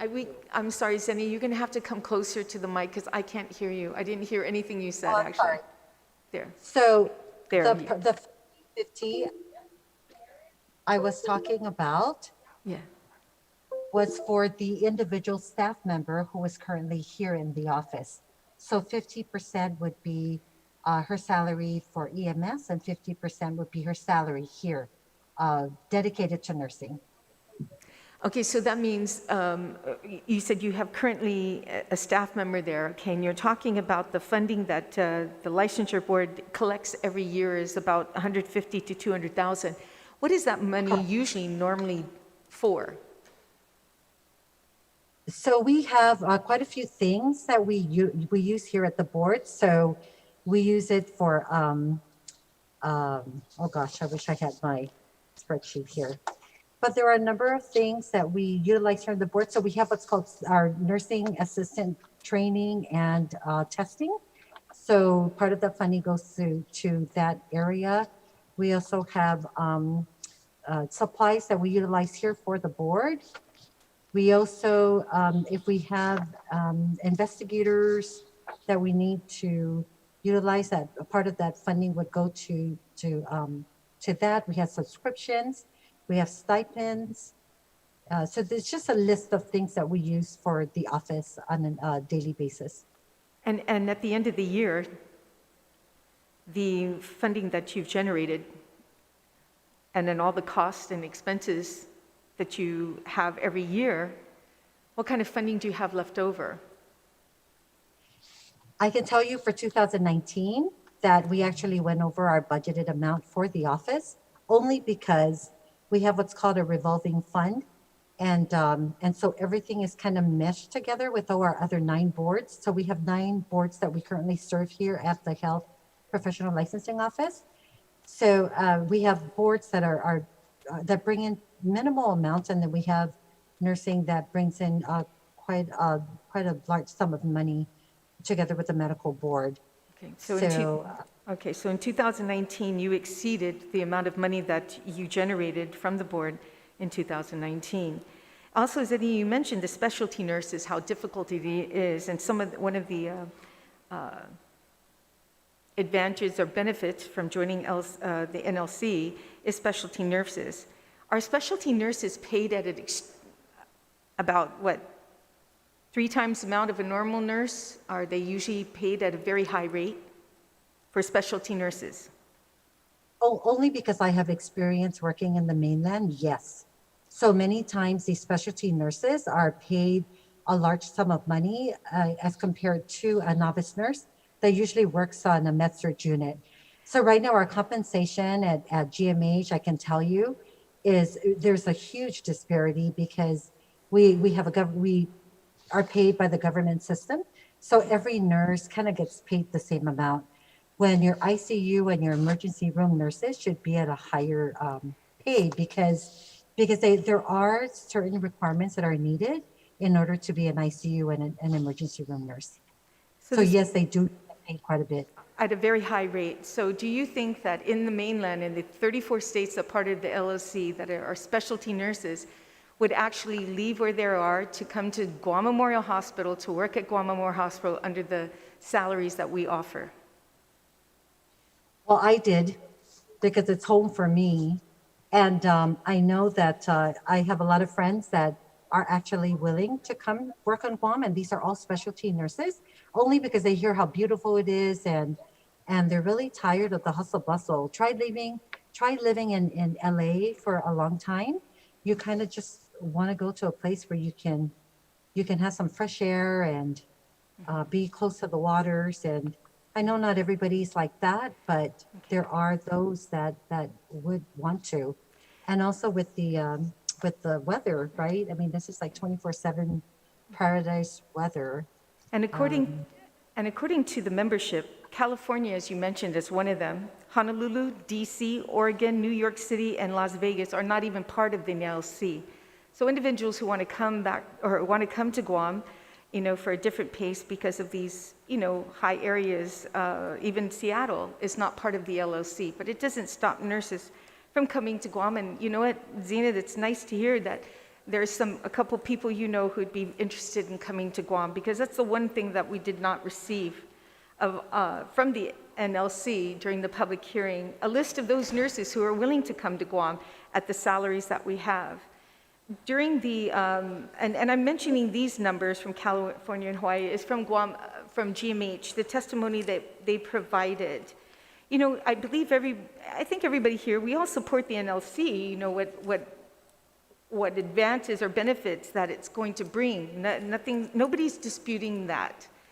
It's a program that if it's working, and great, then it's working. But we also want to be very cautious about any of those, and I'm not speaking just for me, like I was talking to my father about this and asking him he thought about it, and he said it's a no-brainer. Of course, our Guam nurses will want to probably go to, more high-paying jobs. And, but here at Guam, I think it was Guam Memorial Hospital, and I quote from their testimony, was, "We fully support NLC. However, this has to go hand in hand in fully supporting a pay structure that can help recruit and retain nurses." Then you have the University of Guam. On a positive note, I support the measure that brings more nurses to our islands. But first and foremost, I believe we need parallel with this bill, do what we can to improve retention. And then you have a testimony, Mr. Chair, which I've got about 3 more minutes, but I'm going to read this on the second round. It's a letter on February 16th that I would like to place into the record from the Guam Federation teachers, opposing Bill 1336 because of the nurses. And I'll read that one later on. But for the NLC, you talked about, Zena talked about how it would take about a year before we go through the whole process. This question's to the NLC. Is there any way of fast-tracking the ability to be a part of the NLC, or does it really take about a year for this to be implemented? Is there a fast track to it? I think that this is a variable, that 1 year is an estimate, and that I can tell you that we've seen states do this in 6 months, and we've seen it take 14 months. It's a matter of the resources available at the board level. But keep in mind that not every state that implements the compact is implementing orbs. Many of them already have orbs. Many of them have a different system that is that they pay for. So, you know, we're not talking about apples to apples. It just so happens that we're doing a simultaneous implementation of orbs and NLC. Can it be done in less than a year? Potentially. And there can be efforts to fast. So, sir, the orbs is also located in California as well as Washington State. And these are not members of the LLC, but they have the same type of software as well. Is that correct? I don't believe those states, no, those states don't have Don't orbs. have it? Okay, that's No. different. And then you meant, Yes. yes, go ahead. I'm sorry. I just want to, this is Rebecca Botch. As far as fast tracking, this is, when we're talking about the 1-year delay, that's to issue multi-state licenses to Guam nurses if they would like one, if they apply for one, the ability to do that. If you wanted to fast track the ability for nurses to, compact nurses to come in and practice under their compact license in Guam, that could happen as soon as the bill is effective. So there's two separates. It's whether nurses are coming into practice in Guam or whether Guam has the ability to issue the multi-state licenses. Okay, and then my last question is to Guam Memorial Hospital. In the testimony that was provided on the bill, this was actually testimony provided from Guam Memorial Hospital. It was the Deputy Assistant Administrator of Nursing, Assistant Administrator of Nursing, as well as the Hospital Administrator, Lenny Posadas, Mrs. Posadas. And it said here several months ago, it says, we conducted a brief and quick poll of nurses management. This is for GMH. The following represents feedback from 33 nurse managers. And it said that 19 nurse managers supported NLC, 19, that's 58%, while 12 were undecided at 36%, and 2 do not support it. So you have 58 and 42. That's very close. You know, that's not a big gap in support. I was told that those that are 2 are older nurses on Guam who feel that because they've seen a lot of nurses leave once they start after they finish their 2 years. In fact, is it true that first, so the question number 1 is, has this been updated? Number 2, the second question, according to, if you can verify, according to Mrs. Posadas, she mentions as we had this public hearing on the bill in the 35th, that 20 nurses from GMH alone had left GMH during the pandemic. Just alone. Is that true? Hi, Senator. My name is Christine from GMH. Yes, we did have about 20 nurses leave during the pandemic. That left, okay. And like I mentioned earlier about this poll taken with the nurses management? Senator Tello, your time ran out. Allow them to answer the question, then Sure. we're going to move on to the next senator. Okay, thank you. Okay, would the Mr. panel Chair. answer the question, please, that was posed by Senator Tello? Tadwi? The answer was yes, we did have 20 nurses leave during the pandemic. My question was about the poll. That was the poll? Yeah. No, we did not do a secondary poll as we participated in the poll conducted by GBNE, which is the survey that was discussed just moments ago. Okay. Thank you, Mr. Chair, and I'll reserve the remaining on my second round. All right, thank you. Madam Speaker, do you have any question, ma'am, for the panel? Yes, just a point of order first, Mr. Chair. I just want to confirm that earlier we were told there were 3 rounds, 2 for questioning of the panel, and then the panel would be dismissed, and then we would have 1 round for amendments. Yes, and that's the norm, 2 rounds, 5 minutes, and then we go to amendments. The panels will be released, and then we go straight to the amendments. Then that's a different ballgame. All right, so I just have a couple questions, and I'd like to reserve my time for that third round, please. All right, thank you. So the first question is First of all, for the two representatives from the NLC, are you registered as a lobbyist in Guam or any other state?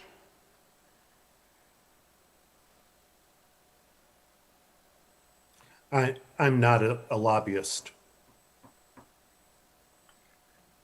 Hi, and no, nor am I, no.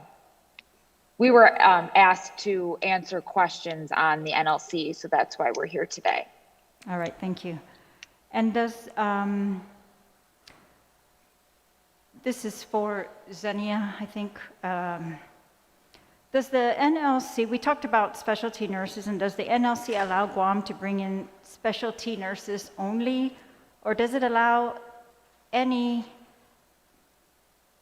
nurse to come in and compete for even those, as you described them, basic nursing jobs?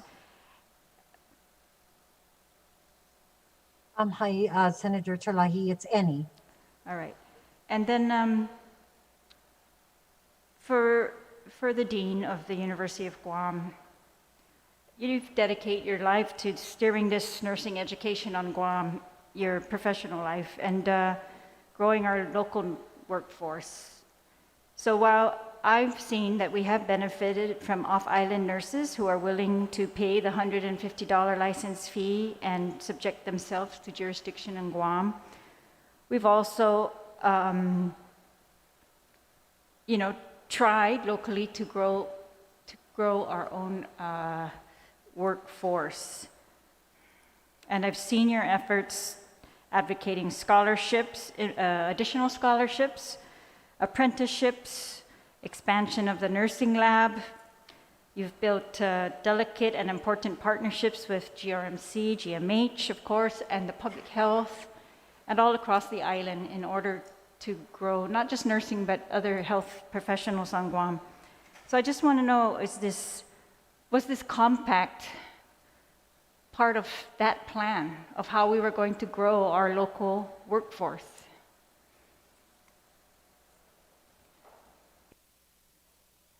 Thank you, Senator.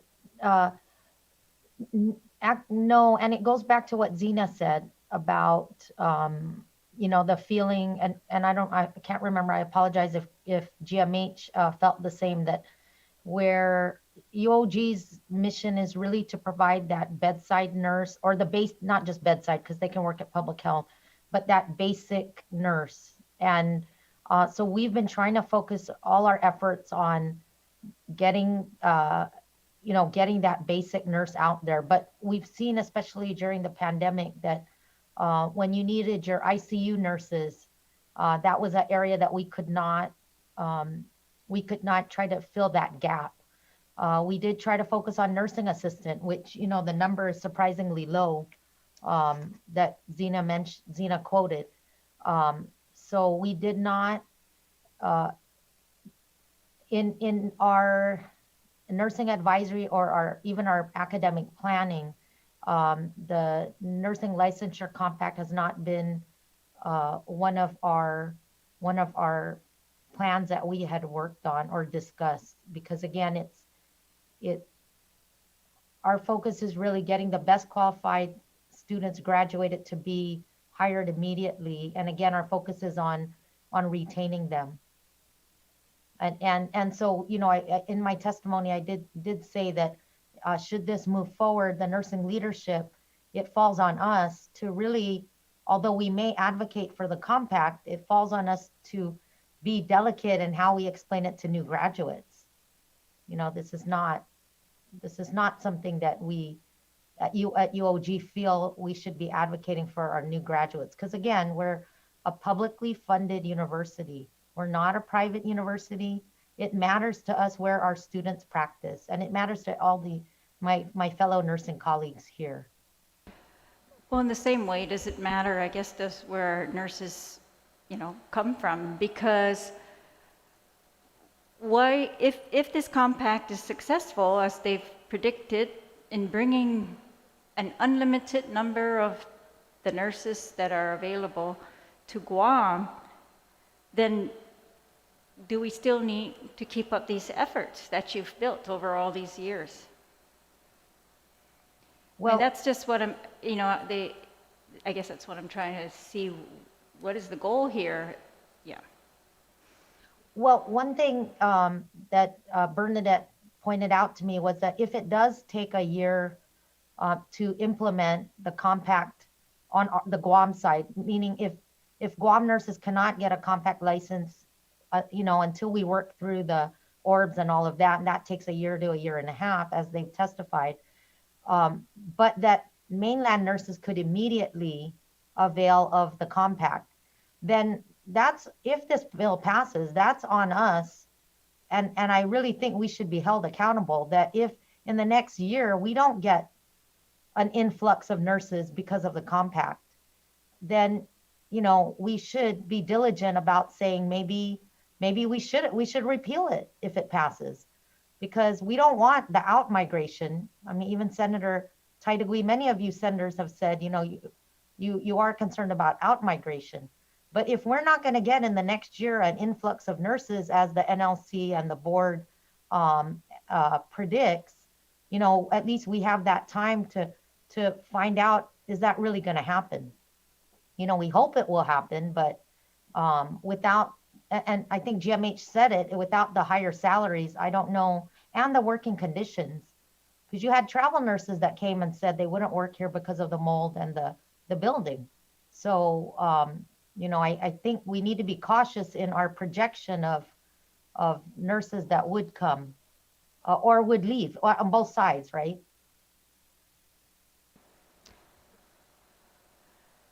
But if Guam is able to attract the nurses, such as stated by the NLC, simply because of the compact, then wouldn't that be able? Well, I'll pass on that question. Again, I guess this is for Xenia. My last question is the 300 specialty nurses, or I'm sorry, Christine Takero from Guam Memorial Hospital. The 300 specialty nurses that were brought in because of the pandemic, GMH paid to this employment company $150 an hour, even without the compact. And, but you were able to get the nurses, and you actually have been employing, I think they're called traveling nurses or other nurse employment agencies over the years. Isn't that correct? Good afternoon, Senator Terlahi. Yes, GMH has been employing travel nurses prior to the pandemic. Our numbers, though, have increased due to the pandemic and how we had to staff the hospital. So our travel nurses are assigned to the specialty units, or the travel nurses that we have hired have been to 3 different specialty areas, such as ICU, the emergency room, hemodialysis, and of course telemetry. That's 4 specialty areas. Prior to the pandemic, we average about 12 travel nurses. We had about 85 travel nurses. Today we have 49 travel nurses on board at GMH. And that's to meet our needs. All right. Thank you, Mr. Chair. I'd like to reserve whatever balance of time I have. All right, thank you. My colleagues, we have another participant for the panel, Dr. Nathaniel Burge from the Guam Medical Review Board. I'd ask the sergeant arm, if we can have Dr. Burge there, and then you'll be sworn in first, Doc, before you start speaking, please. Sure. Sergeant arms.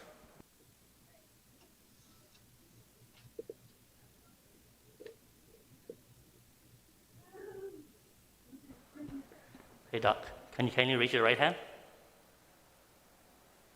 Okay. Under penalty of perjury, do you affirm that any and all information that you provide today, whether it be verbally, electronically, and in writing, be the truth, the whole truth, nothing but the truth, so help you God? I do. Okay. Mr. Chair, you may proceed. Thank you. Welcome, Dr. Burge. Senator Thank you, Mr. Nelson, Chair. do you have any questions for the panel, ma'am? Thank you, Mr. Chair. I would just like to yield the rest of my time to Speaker Terlahi.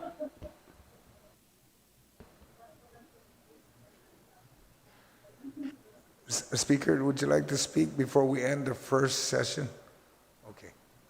Senator Torres, do you have any questions for the panel before I move on? Because after you, we'll start the second round. Okay? Senator Torres, do you have any questions, ma'am? Or you'd like to save them to the... You're still in the first round, okay? You haven't asked, so there's still a second round. You reserved for the second round, ma'am? And closing. I just wanted to make a comment. All right. Actually, there was a lot of discussion about what needs to happen concurrently by the Guam Memorial Hospital and by the University of Guam. And we are aware, I just want to confirm with the panel, you are aware that there was a Public Law 35-125 that funded a nurse pay plan study. And it's my understanding that the process is underway with the Department of Administration to issue an RFP in the next couple weeks or more. So that is underway. I also wanted to make sure that you're also aware that I have just, in an effort to address the nursing issues, I have just introduced a bill along with the other sponsors of this measure. Objection, Mr. Speaker. I am, okay, what is your point of objection? Yeah, what is your point of your objection? She's making a comment only, so... Actually, it's a point of order. If I may just continue, please. Yeah. It is a point of order that, Okay. yeah, it's in our rules, discussing bills that have not been heard yet. Okay, so we'll just stick with 13 then. Okay. Ma'am, Senator Torres. So with 13, I just want to make sure that the panel is aware that there is, in fact, because of the need to look at the concurrence of nursing salaries, because of the retention issues and recruitment issues, to the fact that there is a nurse study in place and there is legislation in place also for an increase, but I won't discuss that necessarily. I think what we need to also refer their attention to is where the outmigration is a concern. I believe that we have, I believe that the testimony, Margaret, if I may, your issues with retention are, you don't have, if I can just confirm, you don't have an objection to the bill based on your testimony, is that correct? You are generally in favor of an NLC for the added benefits of it? Is that correct? Because I know you have concerns about retention and not glamorizing or encouraging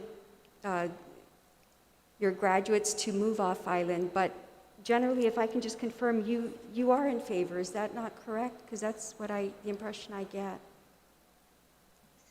Senator Torres, I believe my position is very similar to GMH in that we both support anything that may bring nurses to Guam, but our concern would just be the timing, the concurrence. Although respectfully, we understand it's a separate issue.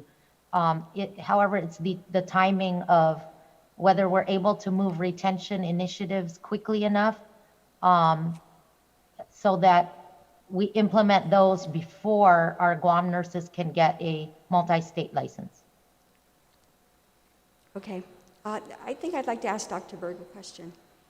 Dr. Berg, you're with the Guam Memorial Hospital Board of Directors, is that correct? No, I'm with the Guam Board of Medical Examiners. I am on staff at Guam Memorial Hospital, however. Okay, so the Guam Board of Medical Examiners similarly adopted a compact a few years ago. Did they not, for medical doctors? We did. We are part of the National Medical Licensure Compact. We were the first territory, and similarly, they're about, the last I checked, we were the 36th jurisdiction to adopt it. Okay, do you, in your experience with a compact, Do you feel that compacts generally have an advantage for Guam, given our conditions, our salary levels, our geographic isolation and the like? Generally, has the compact worked for you, and do you believe as a physician that this compact also has benefit and merit for the nurse licenses as well, for a multi-state license? What would your position be on that, Dr. Berg? Thank you, Senator Torres, and also for your co-sponsors for putting this bill forward and introducing this bill. That is, there's no question about it that we need to do everything we can to increase mobility of healthcare providers in this country.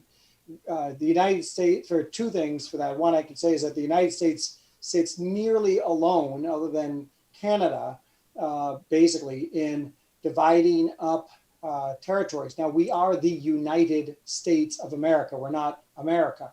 So states can indeed have their own laws. However, the necessity of having licenses provided in different jurisdictions individually delays the mobility of physicians and delays care being distributed more evenly throughout the United States. There's no question about it that we need to do everything we can in Guam to make it a more attractive place for people to come to. Pardon me. If that includes lowering the barriers for people to come here with regard to administrative aspects, then we should do that, so long as it doesn't come at the expense of safety of the public. My charge as the chairman of the Guam Board of Medical Examiners is to protect the public. That's the first thing that we're supposed to do.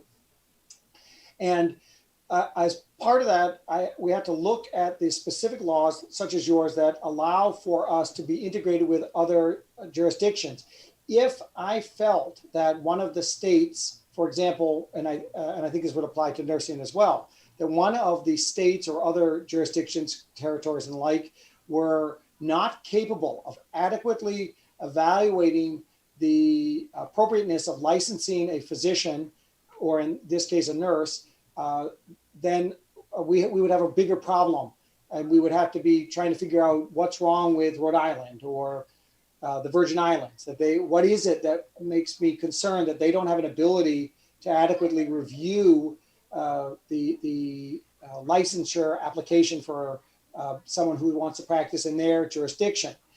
But I would say that I don't have any concerns. And part of that is that we are part, both on the nursing side and on the medical side, we are part of national organizations that set standards that are incredibly similar, so that the licensure standards in Guam are very similar on the nursing and medical side to those in Florida or Alaska.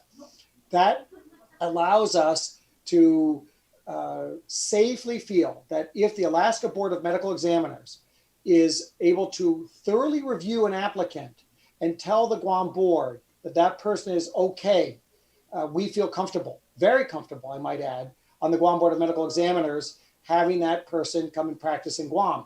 I should say that just to help, although you did a very thorough introduction to the compact, a big part of it is that you have to identify, and there are mechanisms of identifying the which your home state is. So it's not just, you don't just have 10 licenses and you pick a home state. You pick a home state by someplace where you practice more than 50% of the time, and where you live. There are other criteria, and I don't know exactly what the nursing ones are, but the medical board ones are pretty specific about how you choose that home jurisdiction. When you do that and you are first applying to be part of a compact, that's when there's a re-review of your suitability for licensure.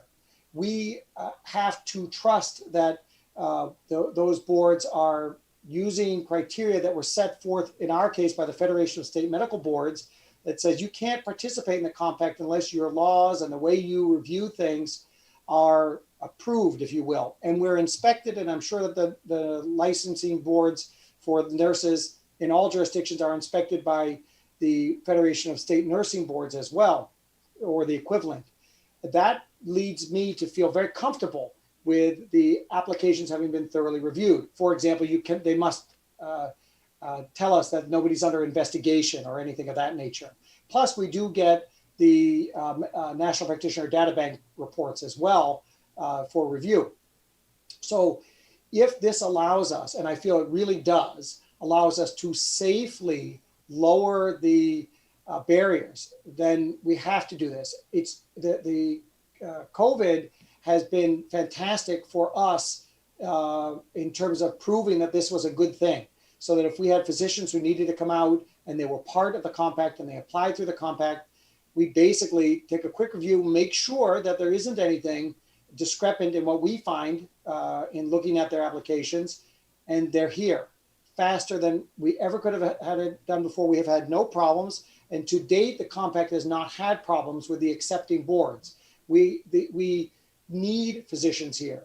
We need nurses here. If we can lower that barrier and get qualified nurses here, it's to me, I hate to say this because I know that these things have to be thoroughly thought out, and so it's not a, I'm not condemning thoroughly reviewing it on the part of the members of the legislature, but from my perspective, it's a basically what you might call a no-brainer. Again, I fear that that would insult somebody in saying not to review it. Of course, review it. But I think you will end up finding that whether Guam Memorial Hospital is capable of cleaning up the mold or not doesn't necessarily pertain here. We need to make it easier for nurses to come here no matter what the set of circumstances are. I believe that we will be able to get nurses who may come out on their own as opposed to coming through agencies if they can easily come out. If they see an ad and they say, I'm part of the compact, I don't need to put in an application and gather all the documents all over again. I can just come out and get on a plane and come out. I think it will increase their interest in coming out if they don't have to go through all that process. We do have something similar. For years, we've had something called the FCVS, which is the Federation Compact Credentialing Verification Service, federal process that allows all of, say, you don't need to, each state does not have to get your diploma. It can go through one office. This is even better here with the nurses. If you're licensed and your home state says you're approved, you're good to go. You can answer an ad that says we need nurses in Guam. Maybe they want to take a break, and that will lower the cost of us getting nurses out here.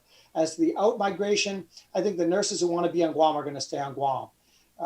But how do we get more to come in? Lower the barrier to them being able to come out. Hopefully, we can increase the salaries. I hope we can to make the national standard. But I also think that paying the agencies is something that probably will become less necessary if this legislation gets passed. So we may actually increase long-term nurses. And some may not like working with molds, but it's not that bad. I was up there, I don't know, every day over the past week. It is what it is, where it's not a super shiny, brand new hospital. Hopefully we'll get one, but it's certainly not a horrible place. It provides great care with good people and caring people. And if someone is bothered by the mold, then that's not the right person for Guam, right? We all know that mold is a part of our lives. It's not necessarily in the hospital. It's on the outside and it's not attractive, but the care is excellent. And if they like being part of that caring team, they'll stay. And I talked to a lot of nurses over the last week in the hospital. They like working in the hospital. Maybe some are outspoken who are put off by it because they come from wealthier communities. That doesn't bother me. I'll take the ones that like working with our people and our high quality nurses. And if I can lower those barriers, I'll do it. So I'm encouraging them all to stay on Guam. So I'm doing my part. And I hope that this compact will be one step closer to us fulfilling the needs of Guam's nursing shortage at a lower cost. So yes, to answer your question, I fully support this. Thank you, Dr. Berg. I think it was important for us to hear it directly from you, a person who has experience with a compact on Guam, the successes of it, and how a lot of the concerns that we have about the adverse effects of it don't necessarily play out, and the benefits are absolute. I think the one takeaway that I'd like to just highlight is when you were talking about the compact and having the database and all the disciplinary, all the information about that applicant vetted and clearly available, it really adds a level of safety and a sense of confidence, I would think, to the island that the doctors and the nurses that come to Guam through the compact are in fact up to standards and don't have any disciplinary issues. I think that that's very important for us.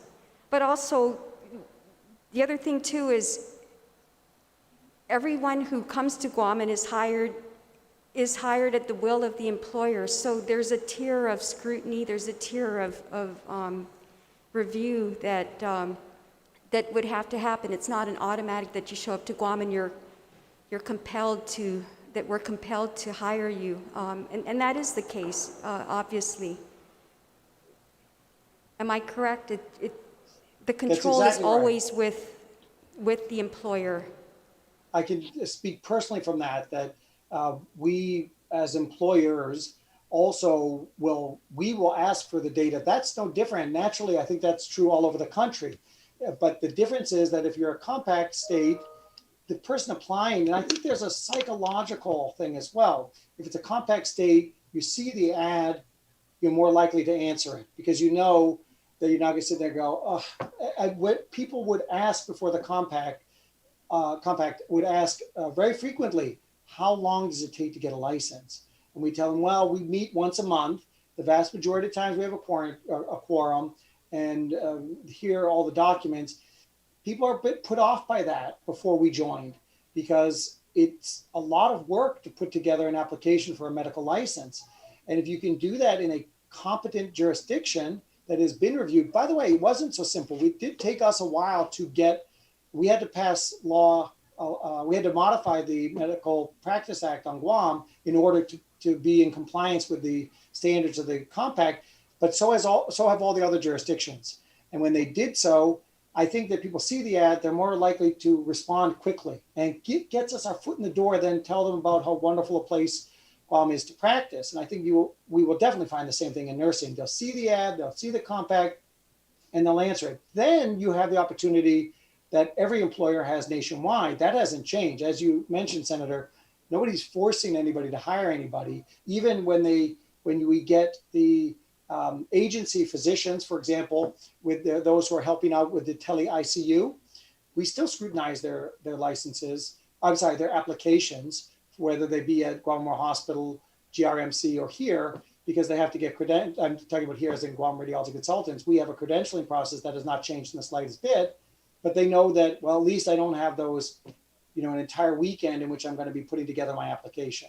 So I don't think that we're losing any ability to scrutinize the applicants. And as you mentioned, the National Practitioner Data Bank will hold any of the stuff that's been done. It's the state that's already been done and reported. The individual state will tell you whether or not that person's under investigation in any jurisdiction, because that's not in the National Practitioner Data Bank necessarily what's being done currently. And of course, all of our applications ask that anyway. Are you under investigation? So I see no drawbacks to this going forward, so long as the legislature doesn't find any issues with any changes that need to occur legally. Thank you, Mr. Chair. Thank you, Senator Torres. My colleagues, we will now begin the second round. Please be mindful, if you want to yield your time to a colleague, you can only yield it to one person, one thing. It's not no patinchomelo. You give up one, you give up to one, and that's it, and we move on. Okay, and after we're done with the second round, we'll dismiss the panel, and then we will go into the amendments. Keep in mind, the amendments will be entertained based on the time it's submitted. If you end up changing your amendments, then your clock is different. Senator Duenas, do you have any questions for the second round? Thank you. No questions? No questions, Mr. Chair. Thank you. Senator Moyle, do you have any questions? Thank you, Mr. Chairman. First question for Zena on the orbs. Can you give me some examples of some of the things that you've seen negative about some nurses there that would help protect us? I mean, it's been mentioned, but give me some examples. And then the other part of that as well is, let's say that this nurse that's interested in working on Guam is not part of the compact. Are you able to pull up information on this person if they're not part of the compact, or are you able to enter information about this person if they're not part of the compact? Those are my first two questions to you, please. Hi, Senator Moreland. Thank you. For the first question, I've actually never worked with orbs. We were just told about orbs, so maybe Mr. Puente or someone from NLC will be able to answer that. For your second question, without orbs, are we able to check for nurses in our data bank? Yes, we are. We have what's called nurses. That's what we currently use for all the other participating states. I believe there are 3 states that are not part of nurses. So, Jim, if you can correct me if I'm wrong, but there are 3 states currently not with nurses, and so that makes it difficult for us to actually check if there are any disciplinary actions. So, but we do have what's called our National Practitioner Data Bank. We're able to look into that, but the downside of the NPDB is that it's not, it's only if something was reported. So not if it's being investigated. So. Okay, thank you. Go ahead, I'm sorry. Thank you. I hope that answers your question, Senator Moreland. Thank you very much. So Jim, what are some examples that you can see that on poor performance? I mean, actually, are these people still licensed? You know, they got these things on their record. It's in orbs, and they're still working. What do you see? Well, let's be clear about the difference between orbs and nurses. Orbs is a licensing system. It's an application system. Okay, so this is what's going to streamline the processing of applications.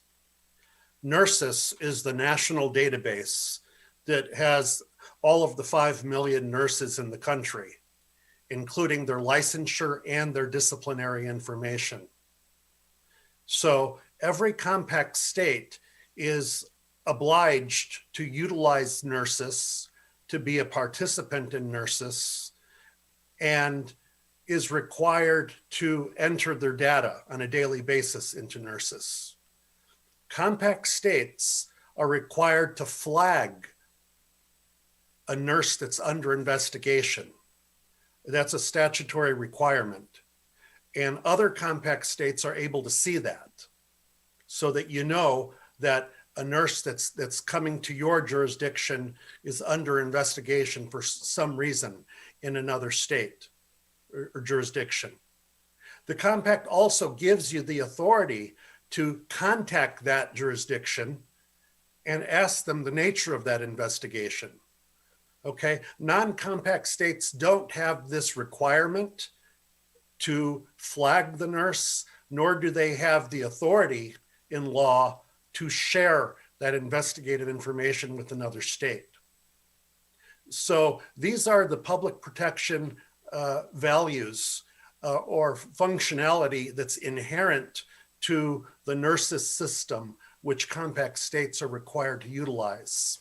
Now, fortunately, it's tied in to orbs so that there's a seamless transition between orbs and nurses when someone is applying to Guam, that their background can be looked up in nurses. Thank you, Jim. I suppose orbs will be updated every now and then. That's no additional cost if they got a 4.1 version, 5.2 version. Is there additional cost for us on that? Not whatsoever. The support for it from NCSBN, because this is an internally developed system, the staff is internal. So we're not dealing with an external vendor. Those upgrades happen and newer versions happen and get deployed at each state utilizing the orb system without any cost. The only cost we mentioned initially was related to that project manager that's going to need to be responsible for orbs from the point of implementation going forward. That's the expense that is to Guam. And I think Xenia had a response to that already. But in terms of the actual system, this is a wonderful part of being a member of NCSBN, that these resources become available at no cost to the members. With those states that have the membership, have you seen highs and lows? I mean, is it seasonal when a lot of people, I'm sure you got the figures, right? These folks are on the compact, and you see big movement, like summertime when school's out, everybody goes on vacation, all right? Is there a large movement of folks utilizing the compact for reasons, like is it seasonal? Is there any pattern that you see? You know, like a store, you know, your best sales during the holidays. How about when's the best time that people take advantage of this program? You know, I can't say that there's any data that I can point to that identifies patterns like that. And that's purely because of the nature of the mobility that it provides. Nurses are able to get up and practice in another state without notifying anyone, without taking any steps, without paying a fee, without registering anywhere.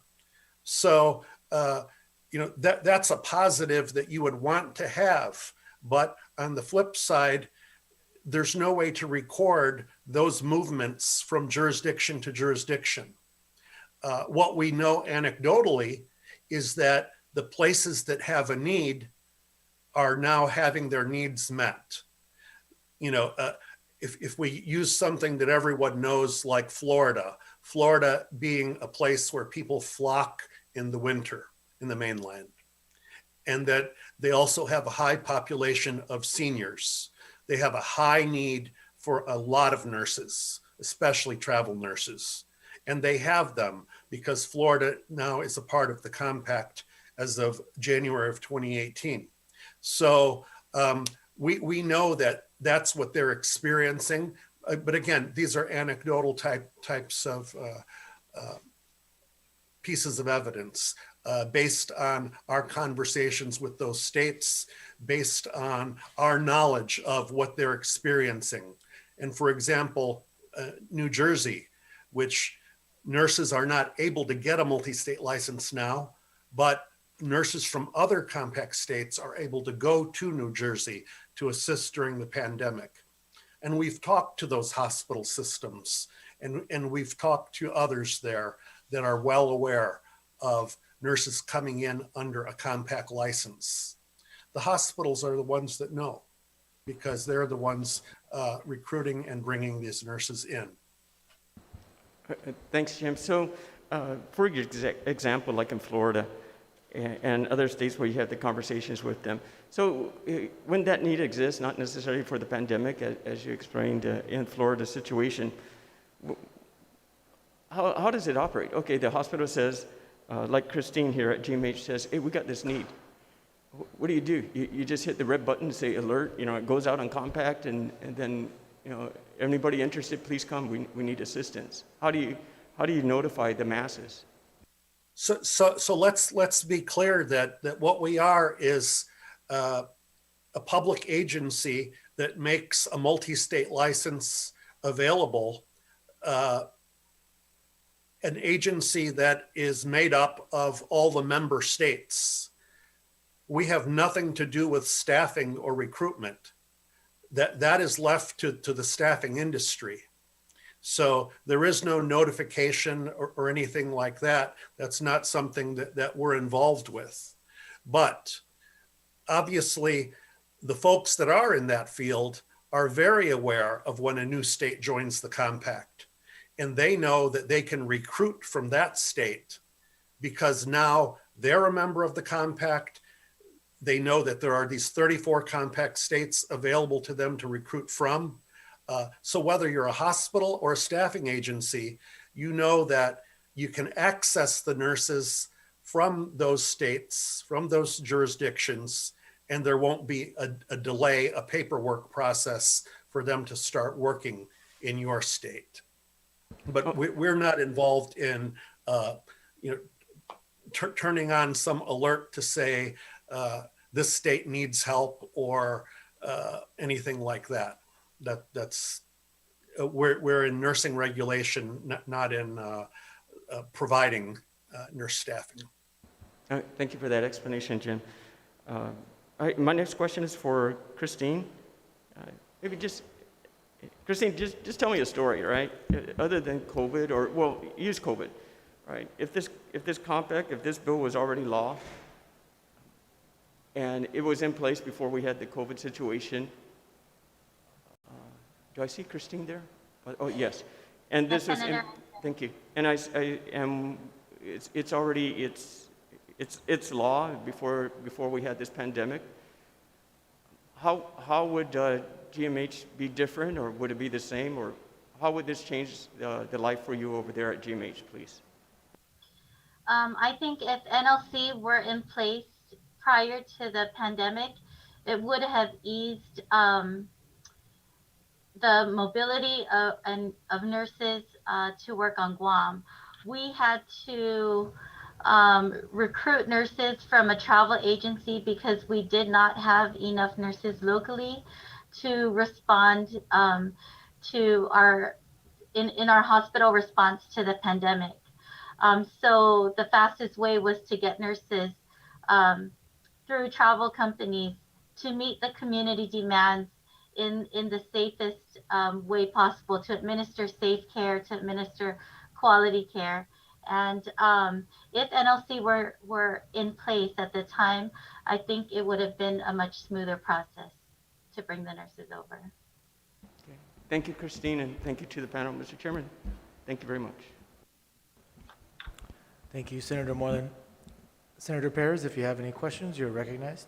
Thank you, Mr. Chair, and thank you to the panel for being here to answer our questions. I guess the question, I just want to follow up a question from the first round with Dean Hattori, and you'd mentioned something about a timeline. So perhaps implementing a timeline before enactment. What are some of the steps you think that are needed to ensure that the parity exists should this legislation be enacted? Thank you. That's a great question. And I think when Christine mentioned that she lost 20 nurses, right, that 20 nurses left GMH for various reasons. I mean, I don't know that we're going to get 100 nurses from the NLC. Nobody knows what the actual reality is of that. So if there's a timeline to increase the retention, right, to implement some of the retention strategies, whether it's salaries plus specialty pay for ICU nurses or telemetry nurses, coming up with the concrete steps, but having a timeline where the nursing leadership and the legislature recognizes that, okay, the compact will not be implemented immediately for Guam nurses. Because if it is immediate for Guam nurses, we still take that risk that by doing nothing else, by not investing in our local nurses and not investing in our infrastructure, we can't deny the GMH infrastructure, right? And with all respect to Dr. Berg, the MD salaries are much different than nursing salaries. So I don't know that yes, we keep saying, well, nurses will stay on Guam, nurses will stay on Guam. We take advantage of us, myself, every nurse here, we could leave. But without investing in initiatives such as salary and specialty pay, I think that's a great risk that we're taking. And again, for UOG, we cannot support our graduates leaving for sure. There's no doubt about that. But I do believe if there's a timeline where the HPLO and the board and the NLC says, okay, this is not going to be immediate for Guam nurses, that may provide some comfort to to those that oppose an immediate implementation. And I don't think there's anyone here on the call that would disagree that retention initiatives should happen in parallel to any compact being approved, except for the NLC people, of course. Because like you said, Mr. Puente, you are here because of licensure. You're not here for staffing. That's not your concern and that's not your job. I fully understand that. But the rest of us have to live here and have to answer to the senators and other funding agencies if our graduates leave. So I do believe there needs to be a timeline. We can't just say, oh, let's pass the compact and then maybe we won't implement it for a year. There needs to be some assurance that maybe it won't be implemented for a year so that we can start to focus more heavily on our local nurses. And the last point I'd like to make is don't forget health disparities on Guam for all our populations, our Pacific Islander populations, as well as our local Filipino population. Health disparities exist in both cancer and in all chronic illnesses. And we have a lot of data to prove that. And one thing that has been shown in the nursing literature is that if you have local nurses of the same culture, that it goes a long way to help address disparities. And, we're trying hard to increase the number of FSM nurses. So while the compact is definitely another tool, you cannot discount the importance of your local nursing workforce. And I cannot emphasize that enough. So I agree. Again, I would like to say that we need to focus on retention strategies. And again, I understand it's two separate issues, but the risk is too great to ignore the need for retention. Situ Masi, Dean. So one thing I'm very cognizant about is, we put a lot of investment into our university, and it goes beyond the tuition fees, and that's not counted into the loss, perhaps, if there's an out-migration of nurses, is what is the loss to the community when we make these investments. So the other question would be to Xenia. And I know this was brought up by my colleague, but it's also in the bill itself. So 6,000 reduction would be shifted for the licenses. And then you did mention earlier that you went over budget this year. I just wanted to kind of figure out the cost to the licensing board. Can you perhaps explain how this would work if there was a multi-state license, and would you be also providing single licenses, or would one supplant the other?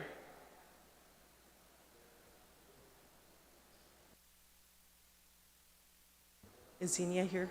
She's not here. Okay, we lost her. I don't believe she's here at this time, but I'm happy to address that if you'd like. Okay, yes, please, Mr. Puente. Sure. So, yes, there is a $6,000 annual fee for the compact to be a member, but keep in mind also that this allows the commissioner, who is the head of the Board of Nursing, to attend compact meetings throughout the year, and that is already funded, meaning there's no out-of-pocket expense for that travel for the commissioner to attend the required commission meetings. Secondly, single state and multi-state licenses both continue after a state joins a compact. Only those nurses who want to have a multi-state license on Guam will apply to upgrade their current license from single state to multi-state. And when they do so, they're going to go to the Guam GBNE website and complete what I'll call an upgrade application to upgrade their single state to multi-state. There will be a fee for that, that the GBNE will decide on. That in itself is new revenue to the GBNE. And there are a number of nurses on Guam currently who have a Guam license and have several licenses in other compact states. If they get a multi-state license, they're not going to need to continue to maintain those licenses in other compact states. So there's a strong likelihood that they're going to apply for and receive a multi-state license. And that is why we see Guam, not the GBNE, not losing money by joining the compact, but rather breaking even or even having a little better revenue than they do currently. All right, thank you for that response. I guess the other question, so the costs, I just want to make sure what are the costs of this besides the licensing fees. So for instance, if a state repeals, let's say they go enact it and they decide to repeal it, what are the costs associated with disassociating the jurisdiction from the compact? Well, we've never seen that happen by any state, but I don't think there's any type of cost whatsoever. Unless perhaps they need to modify their license applications so that they're no longer relevant to a multi-state license. Rebecca, can you think of any costs for repealing? And then the only other thing I can think of is that you would want to notify your nurses that they no longer have a multi-state license, so as to protect them, so they're not practicing in other states thinking mistakenly that they have a compact license. So maybe just that kind of education to Guam nurses so that they understand that the multi-state license, that they no longer have that benefit of that. That's the only other thing I could think of. And I see that as a no expense communication in the same way that GBNE communicated the survey to every nurse that they've issued a license to. It didn't cost anything. Okay, thank you. And then the ORBS upgrades, so you're saying there's no additional cost? No. NCSBN doesn't charge their members anything for anything that they offer to them as a benefit of membership.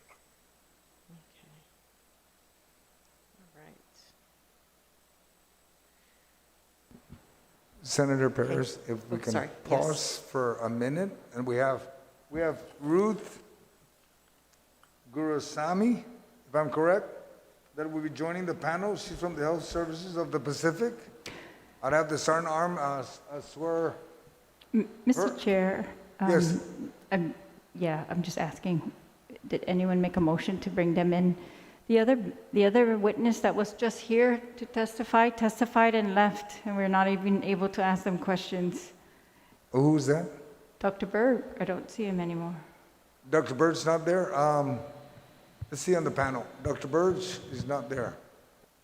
Okay, we're going to ask the panels, please don't leave unless you let us know so we make sure the senators are allowed to ask you questions. I understand where you come from.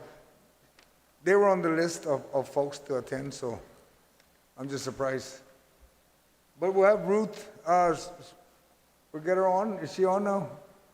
Ruth, where you at, Ruth? I don't see her up there. I don't see any new face, so.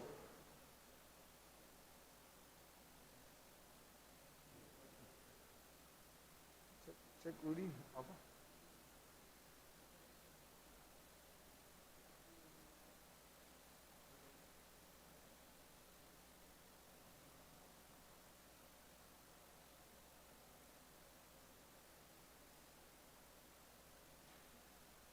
Is he on?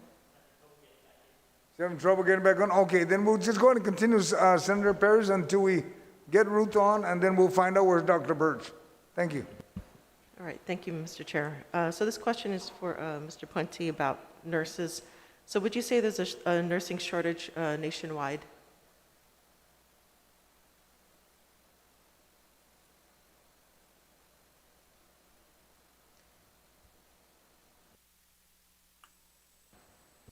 Who's that question for? Yes, Mr. Puente? Yeah, would you say there's a nursing shortage nationwide? Yes, but it is not necessarily. So I don't think you can talk about a nursing state experiencing a nursing shortage because the shortages tend to be regional, even within a state. So it's hard to use that blanket term, but there is a shortage across the country. Not every place is experiencing a shortage, even within the same state. And would you say that the urban centers receive a greater influx of nurses than the rural states or rural portions of a state? Well, I would say that rural areas oftentimes have are underserved or have a need, have a shortage in comparison to other areas. Wait, can you say that again? They don't have the need as much as the urban centers? Is that what you just said? No, they do have a need. Oh, they have a need.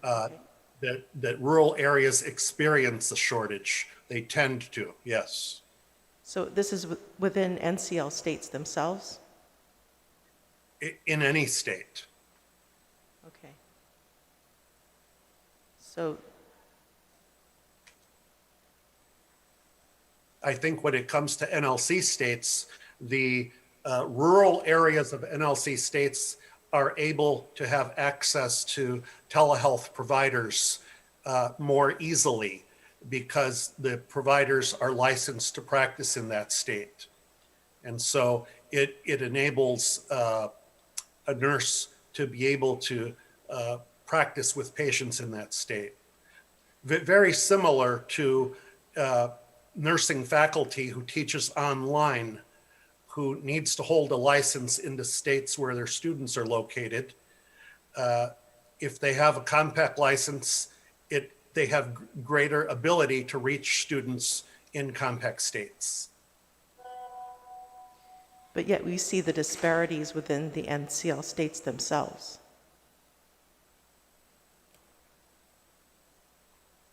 Do I see disparities in NLC states? Yes, so you just earlier testified that there are disparities within the state that's already licensed. Right. Well, I mean, if where you're going is that the compact is a cure for nursing shortages, we never claim for it to be a cure. So I think that, you know, the nursing shortage problem is multifaceted. What the compact allows for is mobility. It removes that barrier that's in place for a nurse to be able to practice in another jurisdiction.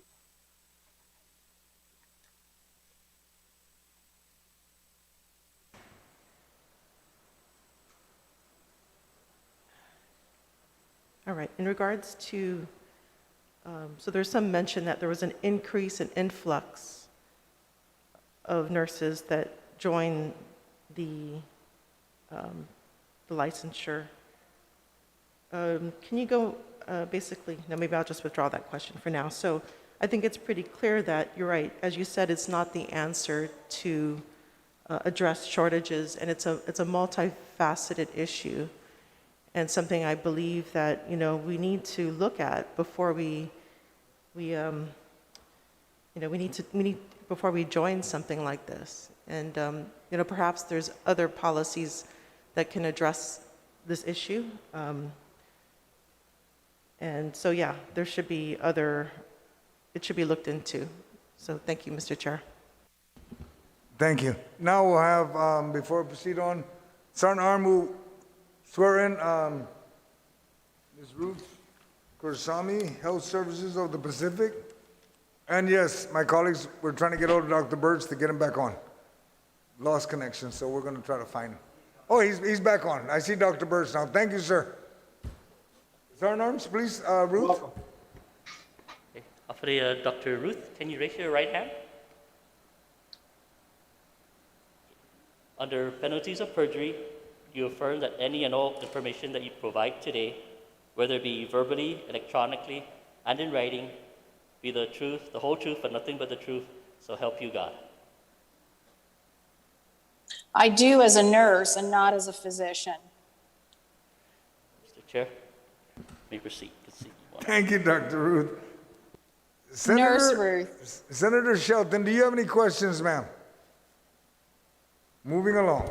Thank you, Mr. Chair. I'd like to thank the panel again for being here, and I yield my time to the author. To the author, all right. Madam Vice Speaker, do you have any questions? Thank you, Mr. Chair. I don't have it this time. I do have a closing point that I'd like to make in a possible amendment, so just waiting for that round. Thank you, sir. Senator Brown, do you have any further questions? I don't at this point, but I'll defer my time to Senator Tello because I know she has Thank additional you. questions. Senator Adda, do you have any questions? Thank you, Mr. Chairman. Yes, I do for Ms. Pacina. All right. Is she back on Zoom? Yes, she I is. am, Senator. Hi. So currently, what is the cost for the nurse's license? So it's $100 for initial application or it might be the opposite, and $80 for renewals. And then we have other, like reinstatements and so forth. So they differ. So then, should Guam be in the compact, would you be offering both the home state license and the compact license as well, or just one license? We will be offering both, so they may retain their individual license, or we can offer a multi-state licensure. And what are we looking at for projected costs for just the home license and the compact license? So I know that the board is in discussion in regards to the cost of the multi-state licensure. And I know it's they're looking at what other states are doing at this time, what other states have implemented as their cost, their startup cost. And so they have not made a decision yet, but they're trying to make it reasonable. So we don't have any type of idea as to what we're looking at? I mean, if we're looking at the $100 initial and then $80 renewal, what are their thoughts as to how would we be equal to or fair to the nurses that get the license or renew? I'm going to defer that to our chair of the GBNE. Hi, good afternoon, Senator. Hi. That's a good question, Senator Adda.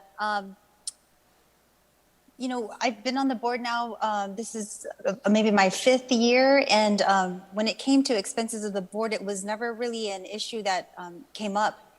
It was only recently in that our Chief Public Health Officer, for example, was asking boards to kind of band together and look at increasing the fees. Because if I'm not mistaken, the fees have not been raised since, was it the early 90s, 80s, 70s, possibly? That's my guess. Like the early 90s, maybe. At least the early 90s is what Xenia can attest to.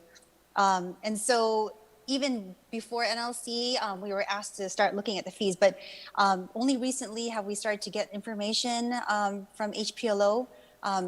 If you guys understand it, as we understand it, the funds kind of are commingled as far as using monies for certain expenses. The GBNE brings in a little bit more money than, for example, a smaller board, right? So the finances for the boards are not really cut and dry, and hopefully that's something that can be addressed in the future. So at this time, until we can make an informed decision about fees, it's something that we continue to study. But no, I mean, I'm a nurse. I wouldn't want to pay more than I need to, right, for for my license, for example. So we are very sensitive to the fact that we want to make sure that we keep it reasonable, and that when we do look at the projected fees for an upgrade to the multi-state licensure, that we would like to at least balance out.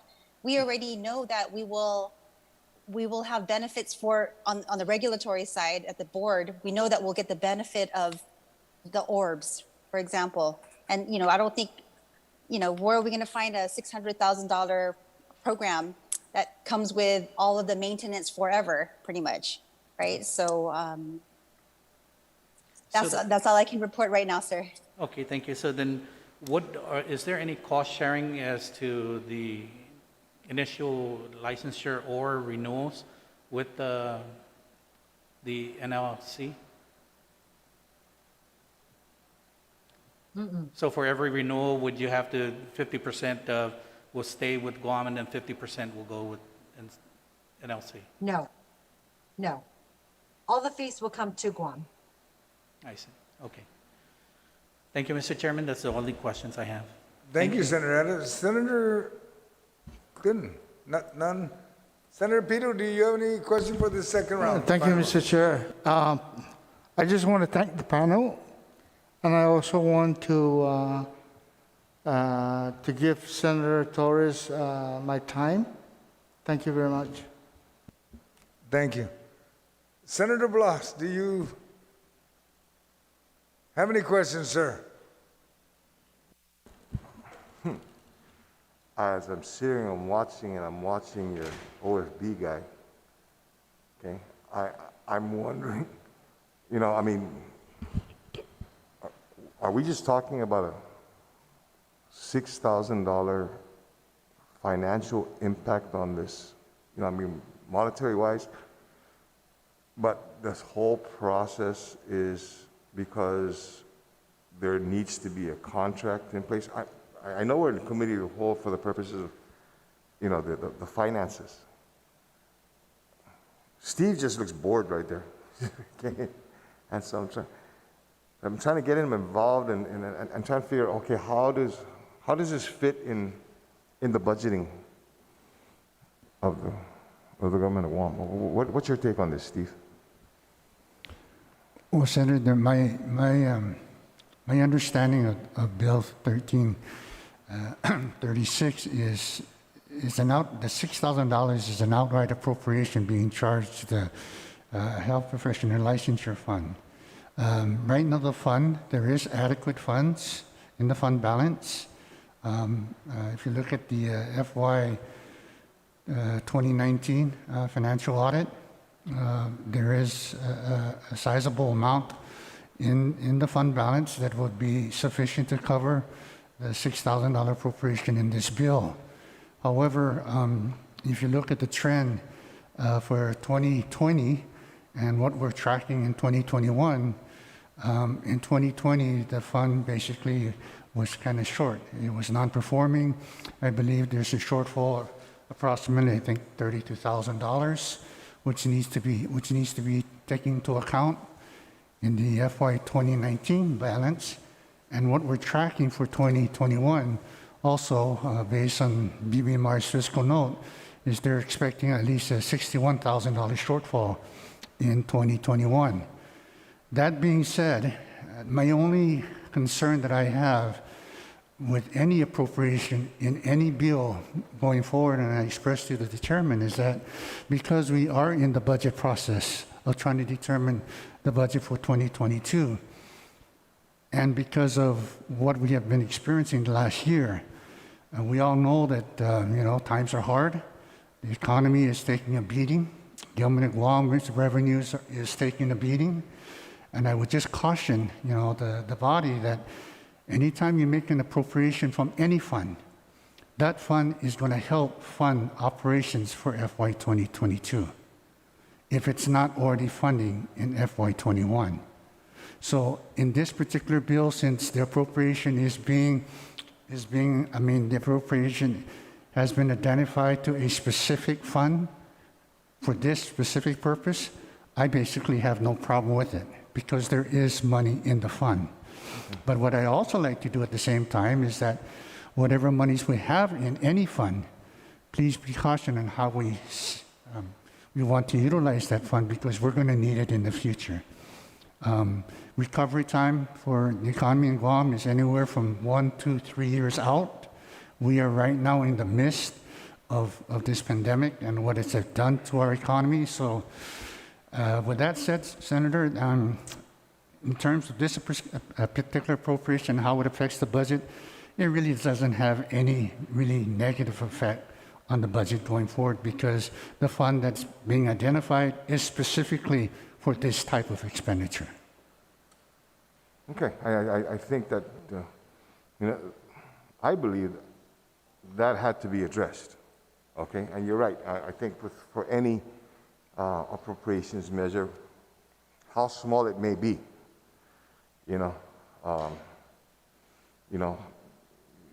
if we just don't have the money, we don't have the money, but thank you for, the confidence that there is enough in, their current kitty to be able to fund this. That said, Mr. Chair, one of the questions I have for the panel is, will this compact be a impetus for or a discussion that's going to be necessary for an increase in nurses' fees, licensure fees? And is that something that needs to be brought up, taken up by this body, maybe not now, but later in the future?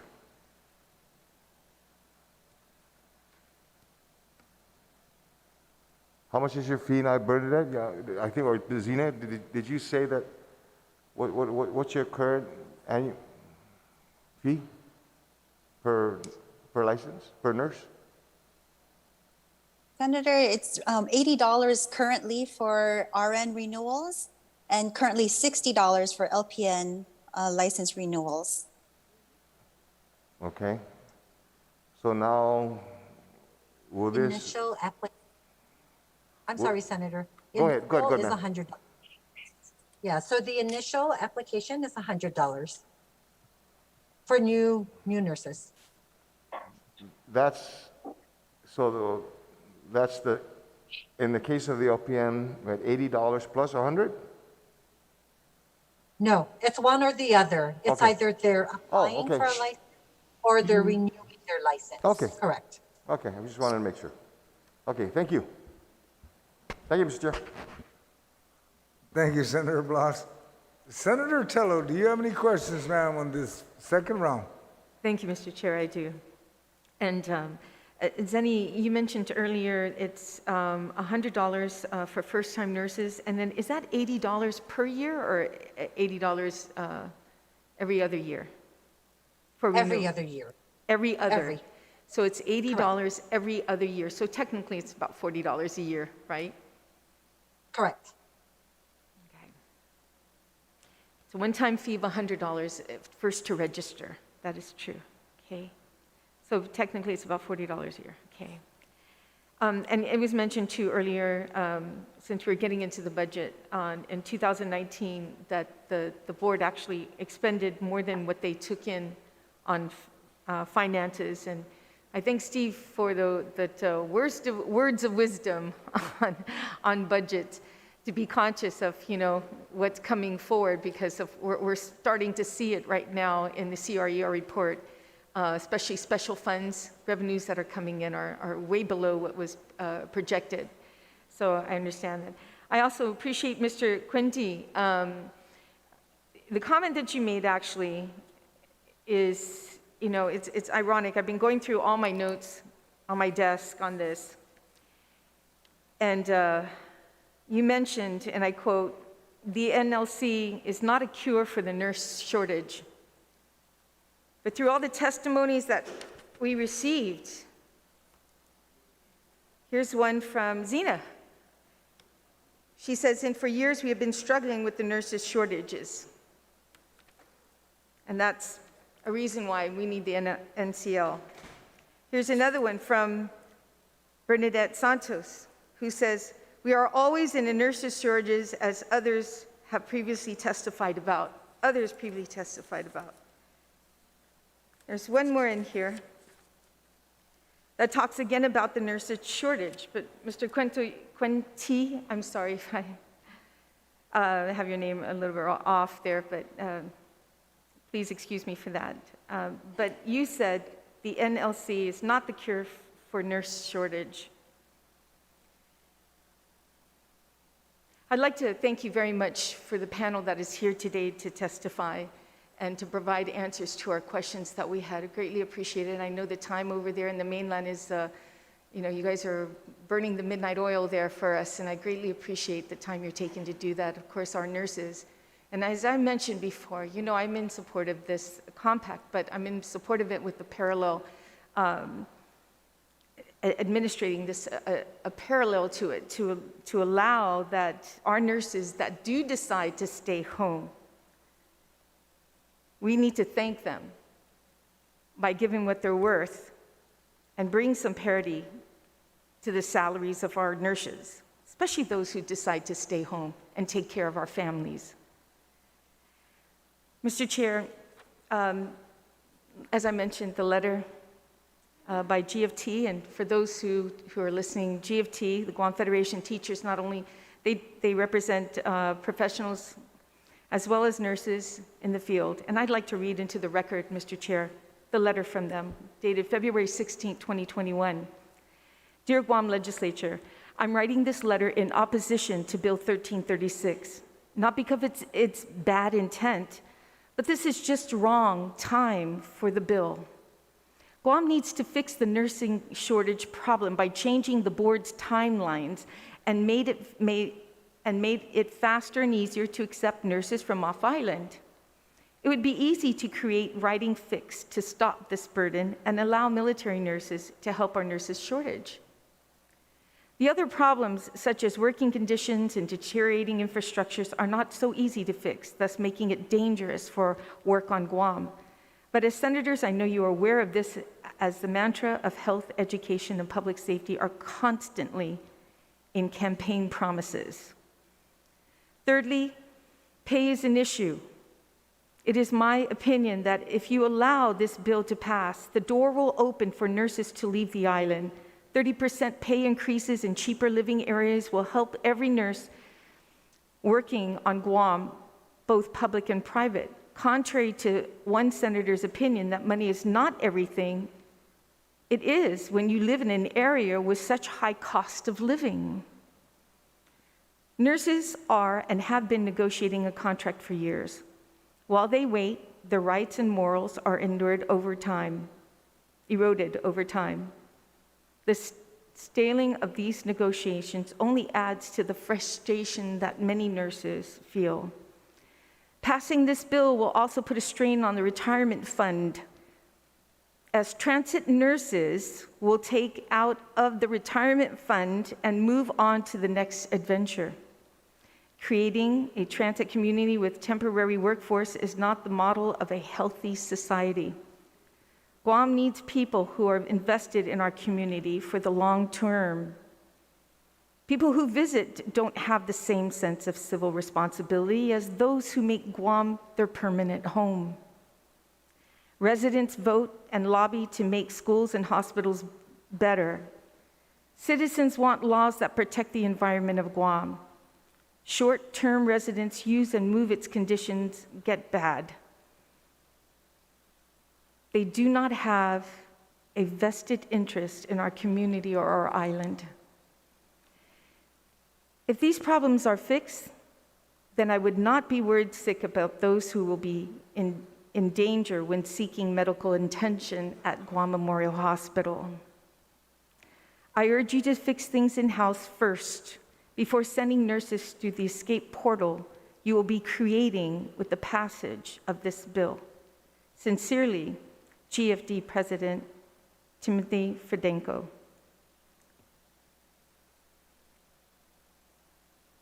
It's a very strong letter, Mr. Chair.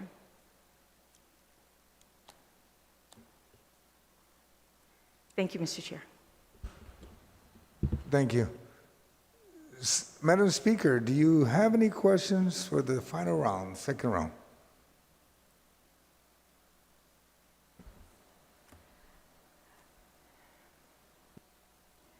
If I can see the panel, is Dr. Berg still there? Okay. He was. I was just going to ask him, I had a conversation with him in December, and what he said today was very different from what he said to me in December. And in the implementation of the medical compact, I was going to ask him how long had it taken to actually implement that versus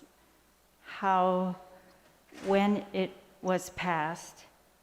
And how many doctors we have attracted, and how many of those are actually living on Guam? How many? There's Dr. Birch. He's back on. If you can please repeat the question. Okay. Please.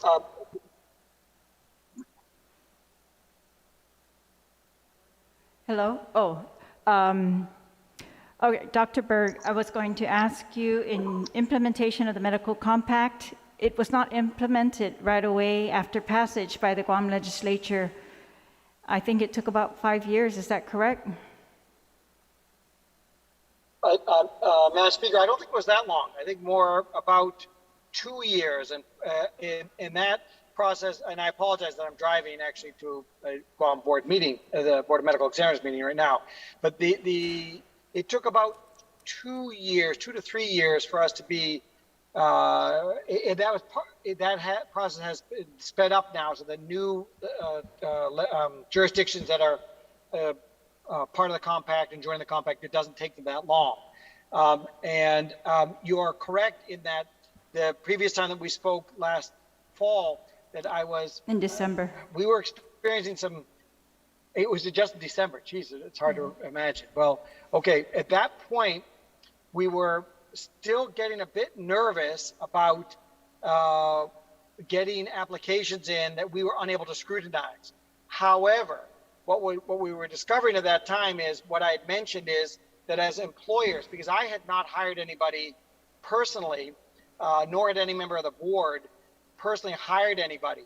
So when we had talked to our colleagues who were hiring people who were approved by the board, and we had called them after the compact had allowed them to come in, they were saying, we're doing the same scrutiny as ever. We're just happy that it doesn't take so long to get a license. The person's already licensed in a compact state. So our opinion, I think, and I speak for myself, but the board's opinion has changed over the past few months to say, okay, we trust the other jurisdictions, and now we have become much more comfortable with it. In terms of the numbers, it's varied from, I'm going to guess, but I think it's an educated guess, that we probably have 20 that we've done so far. I know, for example, this time around we have 3 or 4 that I've reviewed, all of which are in order. We've not found any that weren't well scrutinized by their home state. One had one error that would turn out to be an error on an input. Somebody checked off the wrong box at the state level that had done the home board. But other than that, but we are scrutinizing them. I assure you, we're looking through every single piece of information. We're looking at everything that we get. But the employers now are happier, and they don't have to change anything except for the fact, like I said, that they come on faster. So there's no question we were a little uncomfortable because we weren't reviewing things at that time because it's new. You don't review it. And it's kind of, for lack of a better word, I guess I could say a little weird at first. You're like, everybody started looking at each other and saying, so it's okay, so this person can practice and we don't get to see everything. And in the end, we say, well, but that's the way it works. We trust California or Oregon or wherever it was. We trust them to have well scrutinized this person. There's nothing in the National Practitioner Data Bank, and the employer will have to further scrutinize anything else that's not there, recommendations and things of that nature. Dr. Berg, do the applicants do doctors coming to Guam with a multi-state license who are going to work in a private facility register with the medical licensing board, or how do you know that they are here? Yeah, they have to. They're not. We do grant them a license. It's slightly different than the nursing board in that we do grant them a license. They're not. They can't just come and show up and start working. We review it and then make sure that all the boxes are checked off. It's not a sheet that says they have a license and now you have to take them. We still do review it and then give them an okay. In this case, we've given every one of them okay because they're been scrutinized. So we know, there's no one practicing on Guam who does not have a license. I guess so that the would be your board answer.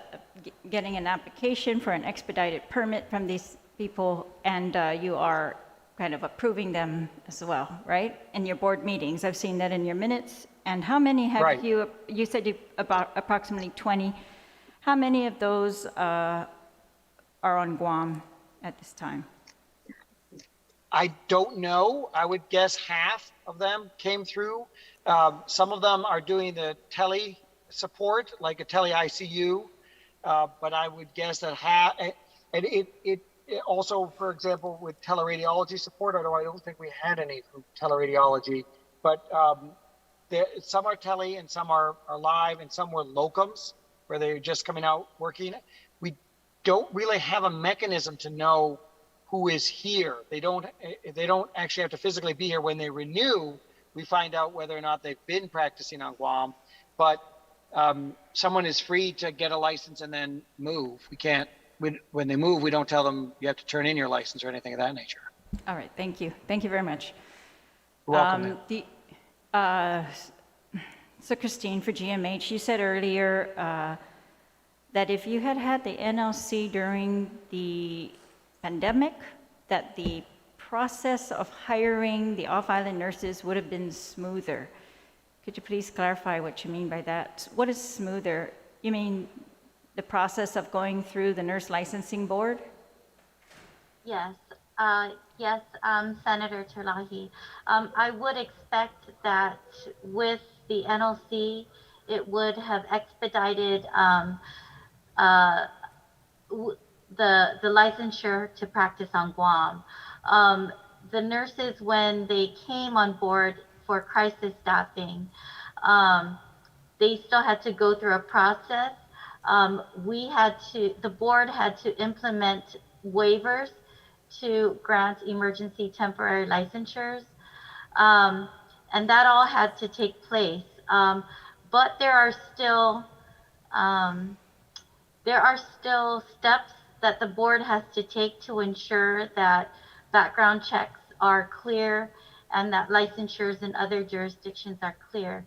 I think if the NLC is in place and they have a compact licensure, an active compact licensure, that's sort of a stamp of approval that says that they're current, their background checks are current and okay and clear to work.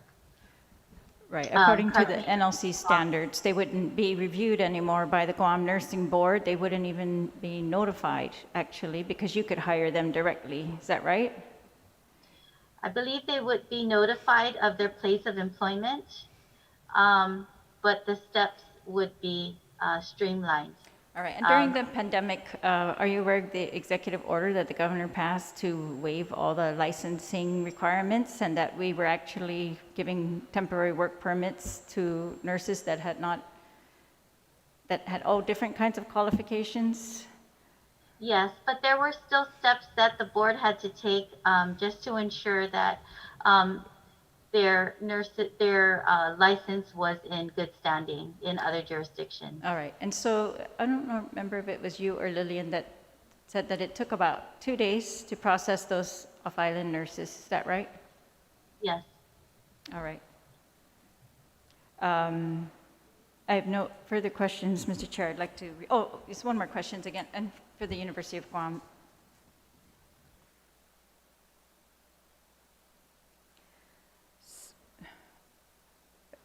I guess if you could just clarify, is she still there? Oh, yes. Dr. Hattori, can you please clarify what you said earlier? Is this compact, I guess, you said, I guess I'm trying to make sense in my mind, right? What is our priority here? Are we trying to grow our local workforce, or are we trying to replace it? Are we trying to, you know, or do we need to do both? And how do we not negatively impact your efforts? I'm just trying to think, if GMH can hire nurses from anywhere for the same rate without, I I mean, if what they say is true, that this is going to bring nurses to Guam and they're going to fill up GMH with nurses from off island, then how will we attract nurses to this field on Guam? How will we grow our local workforce if we are not able to say, go be a nurse, we need you, work here, and we're going to reward you. We're going to give you higher salaries, we are going to promote you when it's time, we are going to give you good working conditions. Well, okay, yeah, I know it's a little bit complicated, and I know I'm maybe oversimplifying, but I have to say I don't understand why we can't have both, why we can't say we're going to work on retention now, like raising salary and specialty pay. And if we're going to implement the NLC, why we can't just add a timeline? Maybe it's an amendment. I apologize. I don't know the legislative processes, and writing a bill is complicated. But if we implement the NLC immediately without any focus or commitment to raise the salaries and strengthen the local workforce, then you're right, that we still have the risk of outmigration of our local nurses. And yes, we can't prevent everyone from leaving. And yes, we have great nurses that want to stay despite the terrible salary. But that's no reason to lose this opportunity to focus on our local workforce. While we may believe that the NLC will bring nurses to Guam, I don't think anybody, even Ruth, I'm sure she doesn't believe this, or even Zena and Bernadette and Christine, no one believes that the number of nurses you'll get to migrate to Guam will replace the need for the University of Guam's program. And again, like I mentioned before, the importance of people who understand the culture and understand our values and our specific health disparities cannot be, you can't replace that. And many of us have worked off island, and many of us have, for example, tried to get more Chuukese nurses, right? We can't deny that if we have more nurses that can speak the language, maybe those patients would have better outcomes. And we do have great nurses on Guam. So I know I'm not really answering your question, but I don't understand why the priority on raising salaries and providing specialty pay and whatever other strategies GMH has come up with, or GRMC, because I know GMH has worked on a plan, but it's never been funded. Why we can't focus on that, and with the amount of time we're spending on this NLC, if we spent that much time on our priority, which is growing our local workforce and retaining our local workforce, I really believe we can make both happen. And so if what Bernadette and Zena have said is that it's going to take a year or a year and a half for full implementation of the NLC. And I believe we need that year or year and a half to focus on what's right, what's our priority. Again, with all due respect to Dr. Berg, yes, nurses will stay. We have great nurses, but to discount the need to pay them better salaries and acknowledge their value, simply passing an NLC without any other commitments, I think is foolish. And again, I think none of us wants to be responsible for losing nurses and not making the effort to retain at the same time. So this morning, Bernadette did tell me it might take a year and a half before the compact before Guam nurses can be given a multi-state license.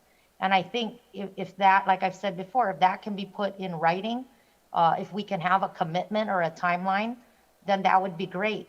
They've also said that it would be immediate for RNs from the other states to be able to work on Guam. Again, that's gonna show us whether or not people will come, even with our low salaries, right? And I'm sorry, I'm not answering your question, but I feel the priority needs to be on our local nurses, on GMH, GRMC, UOG, public health, our local workforce, we've proven our commitment to the island. But if the NLC passes, to have that timeline. I don't know why we can't have it all. Sorry. All right. Thank you, Doc. I do appreciate your commitment and the nurses that all the nurses' commitment to Guam. It's very evident right now. It's been evident for years. They've stayed with us despite, facilities, despite management, despite any other problems that we might have, despite the pay, despite the failure of the government to review pay as it's been mandated over the years. And so I am so very grateful. Thank you. The NLC, in its supplemental testimony, talked about, I'll just wait, Mr. Chair, I'd like to reserve my time for the last section. All right, thank you. Senator Nelson, do you have any questions? None? Senator Torres, you're last to end the second round, then we can move to the amendments. And after you're done, we will release the panel, and we will have a recess because the MIS has to reset the videos, okay? Senator Torres, thank you. Yes, thank you. I was hoping that Ruth Gursami was still going to be here because I was going to ask her a question specifically about the comments made about the NLC not being a cure to nursing shortages. We understand from all the testimony that it is one step that can help in addressing the nursing shortages, and that has been a consistent statement here. But what I wanted to ask anyone in the panel is the ability to attract and recruit nurses, which would in effect have an effect on increasing the number of nurses to Guam, is one of the benefits of the NLC. And I wanted anyone to, maybe comment on that, because we don't want to leave the impression here that, well, this really isn't going to accomplish anything and it's not a guarantee. Because I believe that there was testimony, and I recall specifically from Ruth Gursami, about the pool of military nurses being accessible now to market Guam or to put out a call out in the compact, awareness, and also the ability to avail of telehealth and educational opportunities. So can anyone in the panel comment to that? Because I want to counter or balance the idea that this is not going to have an effect on actually growing the number of nurses and supplementing the shortages that we currently have. So can I ask anyone in the panel to comment on that, since Ruth is not here specifically? Yeah, Ruth had to leave, unfortunately. Well, Senator, first I wanted to say that I think it could easily be taken out of context to talk about the compact and the nursing shortage. And the compact is a tremendous benefit to states and jurisdictions that join it, because it allows for mobility of nurses to come, in this case, to come to Guam. And it goes back to what Dr. Berg said.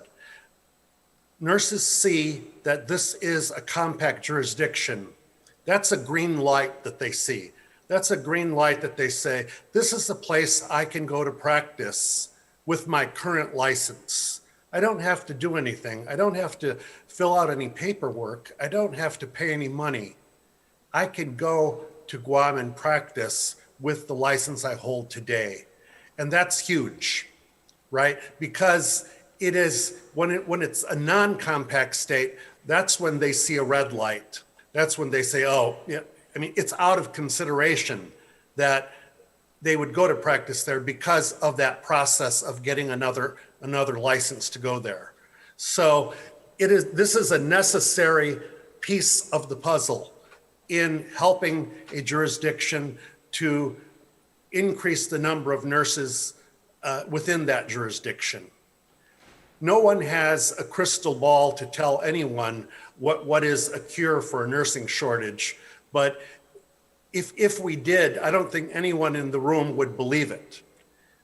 it is, as everyone can suspect, a multifaceted issue which involves many of the things that were discussed today. And hopefully that sounds realistic. But there is truth that a nurse with a multi-state license has the privilege, has the authority to practice in Guam. And we remove that barrier and make Guam more accessible to the 2 million nurses who hold a multi-state license. I'm going to stop there because others on the panel may want to chime in. But obviously, I don't appreciate words being twisted to make it look like there's a negative here. There's not. The compact is only positive, and it's one of the many things that that this jurisdiction can do to help Guam.